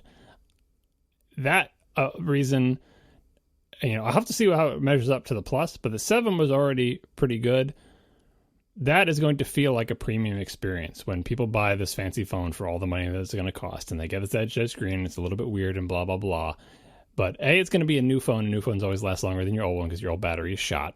And B, the fact that this actually has more battery life, if that comes out the way it does, that is perhaps the most high-end feature that you can give to iPhone users in particular who are used to kind of being starved for battery. So I was very happy about that because, that was one of the few questions we had because we may have known the exact milliamp hour size of the battery from leaks. I don't know if we knew that or not, but even if we did, you never know what is the overall battery life of this very complicated system that involves tons of components going to be, especially since software is such a big factor in balancing the components. That's one of the things that can almost never be spoiled for us unless we leak the presentation, which I guess is what will happen next year. We'll get the keynote slides right a week in advance. We should get video of the rehearsals. Yeah, exactly. Seriously. That's a hell of a thing. That made me extremely excited to see that. But not just like, and it's a little bit better. 2 more hours. They put that up on a slide. That is amazing. Yeah, I hope that translates into real world gains. We will see, over time. It is worth pointing out that the 8 Plus still claims higher battery life. So, if battery life is the most important thing to you, the Plus phone is probably still the right move. Also, again, if screen size is the most important to you, Plus phone, still the right move. But I see. I don't know. This is why, like, once again, in the Apple product line, they have made it so that there is no one best choice. Like this was the case for a while in the iPads. Like it's definitely the case in the MacBook Pros. Like there is no one best model here. It just depends on which things you prioritize over which other things. Fans of the Plus should strongly consider getting the next Plus instead of getting the 10. But the reality is, all of us who talk on podcasts about these phones and everything, we're all going to get the 10 anyway. Yeah. I do want to mention that I think the 8 does as well, but doesn't the 10 get True Tone? Yes, at least the 10 does. I don't know if the other ones do. Yeah, I think they all get it, which is surprising to me because that means they found a place to smuggle that sensor on the 8s. I mean, it's nice. I mean, and although this is my biggest surprise of the thing actually was no ProMotion, which makes very little sense to me. Yeah. Unless there was some kind of battery life thing, because it's not like they don't have the CPU grunt to do it, and they're not moving that many pixels, and there's plenty of room in the phone because it's a little bit bigger. I mean, it must come down to either component size or costs or battery life, because it's not a technical limitation. So they found room for True Tone for everybody, but no ProMotion. I wonder if maybe the OLED panel can't refresh that fast yet. At least maybe people said that, but I don't see how that's like OLED TVs are refresh at 120 easy. Like I think your TV does that already. Like maybe they're different when it's smaller. I don't know. Or maybe like their particular quality level of OLED panels getting their color and their contrast and their gamut. Like maybe those can't do 120 yet, and they wouldn't have the 8's panels do it if the 10's panel couldn't do it. So that could be a reason.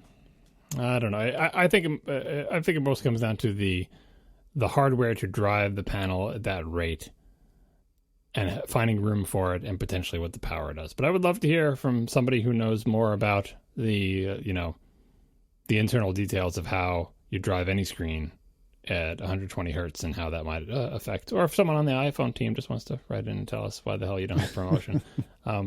And especially since the animations on the 10 in particular, they're kind of more prominent. Like when you go back to the home thing of like the application that you just chucked upwards, it like floats back into the icon that it came from and all sorts of scaling things. And all those animations would look better at 120 because they're short animations. There's not that many frames. And so they can end up looking stuttery, even if they're not actually dropping any frames because they're so fast. So 120 would definitely help there and give a more sort of fluid experience. But maybe next year.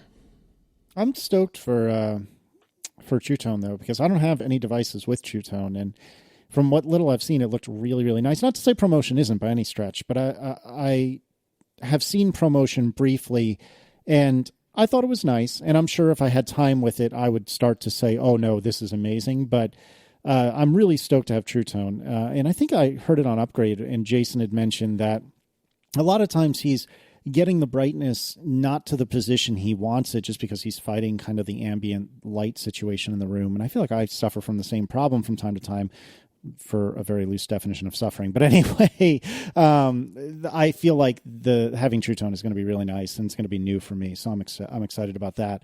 But before you get off True Tone, the best thing I can say about True Tone is that I enable it and I don't notice that it's on, because that's how it should work. You shouldn't notice that it's making your screen more brown and crap, like the horrible flux and night shift things that I hate.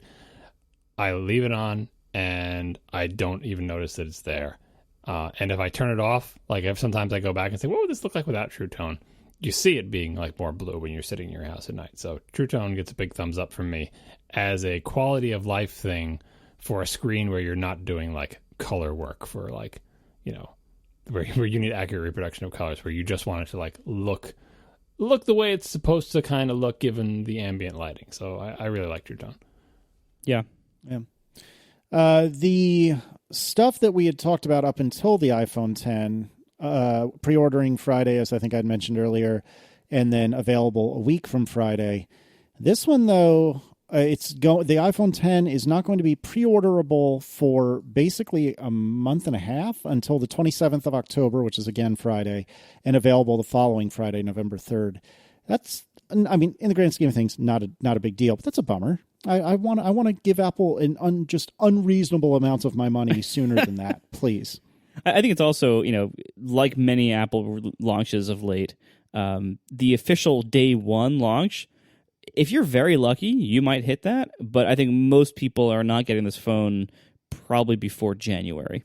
Yeah, I'm going to be really bummed. Yeah, and it's fine. I mean, like, we always knew this was going to be, and, you know, that there wasn't going to be much supply and delay. Like, it's, you know, we'll survive. It's better than waiting around for the color you want, I guess. Like the gold phones with people getting in line. But, you know, that's... I bet Apple would have liked to have more squarely hit the holiday season, but they're just, you know, like, it's going to be January for most people. Sorry. If you want one under the tree, just print out a picture of it and put it in a little box. And then just sort of cradle it. So, any other thoughts? I have one final closing thought, but any other thoughts before then? I didn't see any battery packs for the 10. Oh, interesting point. No hunchbacks. Yeah, it appears that there aren't new battery cases. They're saying that cases for the 7 will fit the 8. Yeah. And similar for the pluses. So I imagine that probably means that the 7 battery case will fit the 8. There is no 7 Plus battery case, so that rules that out. And yeah, it does appear that there's not going to be, at least there isn't yet, a 10 battery case. Yeah, although they do have a folio case, Yeah, and they do have the leather. The folio case. I saw someone with frustration had the same thing. They only show it from the back. There's 2 pictures on the Apple Store, and they're both from the back. I think that's just a mistake in the store. But not that I'll ever buy one of those, but I want to see what it looked like. But I was excited to see the leather case for the iPhone 10. That's essentially the same as the leather case that I have now. That comes in some interesting colors, and I'm a big fan of that case, so hopefully the new one is just as good. And because the leather case, Apple's leather case, the existing one and the new one are totally open at the bottom, the one edge where you're going to be swiping constantly, you won't have to be swiping against the edge of a case. Oh, and fast charging on both of on all the new phones. The whole, like, whatever, I don't know what standard is for the USB fast charging thing where you can get a 50% charge in 30 minutes. Yeah, that was interesting. Setting aside the wireless thing. I think it's just like a USB fast charging standard. Or, yeah, it's USB-C power delivery. And so basically, if you have, like, one of the MacBook Pro adapters, like, or if you have the iPad fast charge adapter, none of these come stock in the box of any iOS device. But if you happen to have the USB-C to Lightning cable, which also doesn't come stock in the box, and one of these fast-charging power bricks that also doesn't come stock in the box, and that many of which aren't even made for these products, then it will charge faster, which is a nice thing to have if you need it. I do question why they didn't just boost up the power bricks that come with it, but, you know, Apple, what are you going to do? Yeah. Well, they wouldn't be able to fit it in the box. The one they give you is the little tiny non... You know, and that's I honestly think, not to dress this up too much, but I honestly think that one of the reasons why the Apple TV remote is so bad and unchanged is because they didn't want to make the box bigger. I bet that's a big reason for it. Yeah, it's not just the box. They don't want to make the remote bigger. That's what it comes down to. They feel like it should be in scale, and it should be elegant and dainty, and they don't understand that people's hands are not that big. Yeah. Or not that small, rather. Real-time follow-up, someone in the chat room did helpfully provide a view of the front of the folio case. I will never buy one of these, but some people like them, and so now there's one from Apple, because why wouldn't they charge you $70 or whatever for a thing to put on your phone?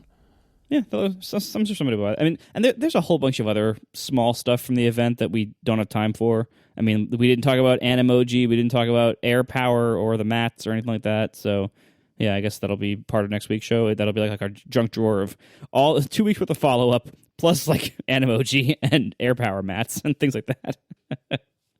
I don't want to talk about Animoji other than to say I have received a few, and they are pretty awesome. And I don't know it's something that I'm going to be using a lot or doing a lot, but they are pretty cool. It is very amusing, and we can talk more about it next week. So, closing thought, Marco, what phone or phones are you going to be buying, and when will you be doing that? Oh, I mean, because I'm a developer and an Apple commentator, I have to get the 10, no question. And that's probably going to end up being the phone for me overall. I am disappointed that the screen isn't bigger, wider. Like that, like I feel like for the size increase, I and all the trade-offs, I would have liked a little bit more width than what I already have. So that's unfortunate, but it's probably going to be great. I'm probably going to love it. I'm definitely going to love having that camera system. So I really want it for that, if nothing else. Oh, I'm going to need to do a lot of work on Overcast to make it fit the notch. It's basically, it ruins my entire UI. Is how this works. Like this ruins everything. So I'm getting the phone for that. If I were not a commentator and developer, I honestly might consider the 8 Plus instead. But oh well. Maybe I'll end up getting both and putting the 8 Plus as a dedicated Waze machine in my car because Waze is amazing. Anyway, so I'm definitely getting the 4K Apple TV, and just because, again, I use it constantly, and I do have a 4K TV, and I'm getting the 3G watch, the LTE Watch Series 3. So, yeah, overall, it's been a pretty expensive event. Yeah, tell me about it. I mean, I'm in for 2 watches, like I said earlier, one LTE, one not. I'm going to be getting definitely one iPhone 10 in 256 space gray, probably one for Aaron too. We haven't really had time to talk it over yet, but I suspect I will. I don't know what color she'll want, and I'll almost certainly just insist that she gets a 256 there. So between 2 watches and 2 phones, no Apple TVs for me, not yet anyway. I'm looking at something like $3,000 this fall, which is truly and utterly preposterous. And if you've ever listened to any one of our ads ever, then thank you. Because thank you. If it wasn't for that, I would not be getting probably any of these things. So, John, what's your situation? You said Tina's getting a watch, and she's probably getting a phone as well, and you're getting just the TV? Yeah, well, TV's for the whole family, not just for me. I'm going to live vicariously through my wife, who I'm trying to convince to get a 10, so I'll have one to play with. But it's not my phone year. I'm going to keep using my 7. I like it. I'll let the rest of the world experiment. I hope she gets a 10, because then I will be able to play with it and see what it's like without having to actually use it as my phone, which I'm not sure I'm ready for. If it was my year, I would get a 10, though. If it was my phone year, I would totally get that, because I'm very convinced that is the one that I would want to try. It's the one that you want. Who? I got it, but Marco didn't. No, I got it. Yeah. How'd you get that reference? I know some Tiff? music. Is it her influence? It's music. I know music. I have heard music. You can't live in the world and not have heard that song. You can. Things that you haven't heard and seen. All right. Always continue to amaze me. All right. Thanks to our 3 sponsors this week, Squarespace, Backblaze, and AfterShokz, and we will see you next week. Now the show is over. They didn't even mean to begin, 'cause it was accidental. Oh, it was accidental. John didn't do any research. Marco and Casey wouldn't let him, 'cause it was accidental. Oh, it was accidental. And you can find the show notes at atp.fm. And if you're into Twitter, you can follow them at CASEYLISS. So that's Casey Liss, MARCOARMENT, Marco Arment, SIRAC, USA Syracuse. It's accidental. They didn't mean to. Accidental. Tech podcast so long. My God, this is a long show. Yeah, well, I don't know if we really need much of an after show. I was surprised you didn't bring up AfterShokz when you were talking about riding your bike, because that is the ultimate time for AfterShokz, because they're open air. I know. Well, the only problem is that when I'm riding my bike, I am terrified, so I don't want to die. So I've been mostly using the AfterShokz on the walks and not on the bike rides. What are you afraid of on the trail? There's no cars that are going to run you over, right? I'm mostly afraid of just getting myself to the trail, even though it's quite close to my house. You're on the bike doing it still? I mean, I could just pause the podcast, drive to the trail, bike to the trail, and then resume it. I'll probably start doing that. I haven't gotten a lot of biking in. I guess this is our after show now. So I have finally completed my bike shopping extravaganza. That's a lie.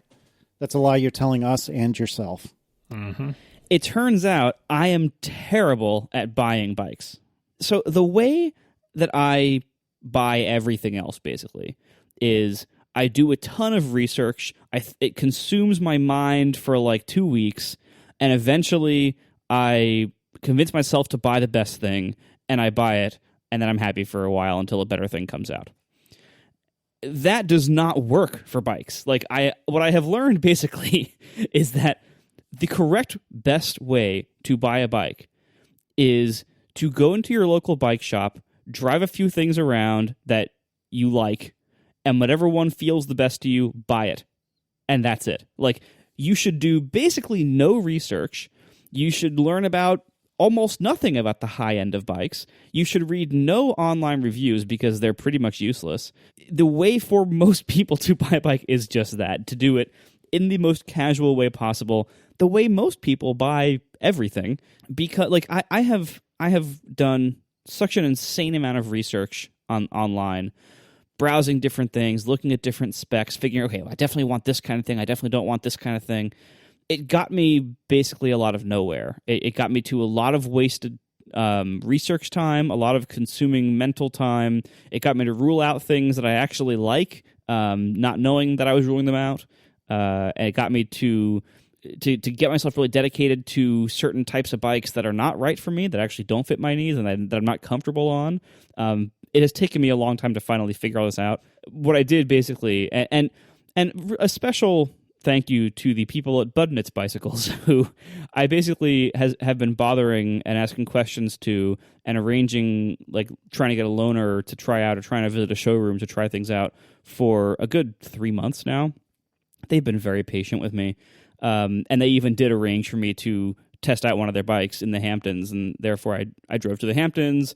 They arranged to lend me one of their bikes for free so I could try it and then order my own that, things I would like. I tried it. It wasn't right for me. They were very, very tolerant of me, very patient with me. Thank you so much to the Budnitz Bikes people. And if you do want a bike of the kind they make, which is like a really nice city bike, that's amazing. Like, they were ridiculously nice. But I learned basically through all this that what I actually want, what I'm most comfortable on, and what I actually need to ride this trail over here, which is the main way I ride here, is a pretty normal mountain bike. I was going to hope it was a penny farthing. No, I no. But, like, what I need is a basic mountain bike. What we've discovered, and, Tiff and I went to a couple of local bike stores. We just discovered that we don't want to buy the thing that all the research tells us to buy. We don't want to get the best possible thing. We just want to get a bike. And we now, Tiff and I each have bought bikes in the last 48 hours. And they say Trek on them in big letters. Close, they almost did. No, mine says specialized in big letters. Yeah, I was close. I'm going to say you're going to have to, one of your requirements is going to have to give, and I bet it's the one with the logos. Yeah, no, once you go into a bike shop, trying to get something that looks fairly tasteful is incredibly challenging, because all the major brand bikes are just outrageous looking. My Mongoose looks awesome, by the way. Of course it does, yes. Present company excluded. What Tiff and I both landed on, even though they are kind of slow at times, is that we both really had a lot of fun on 27.5-inch plus semi-fat tire bikes. So Tiff and I are each now owners of semi-fat mountain bikes, both at the fairly entry-level price points. Mine is literally, this is the actual name of this product. It is called the Specialized Fuse 6 Fatty /29. Wow. Is that a comment on the people who buy the bike? Get on the bike, fatty? I mean, I am buying this bike for fitness purposes as one Seems of the... like a counterproductive marketing strategy. This is the bike for you, fatty.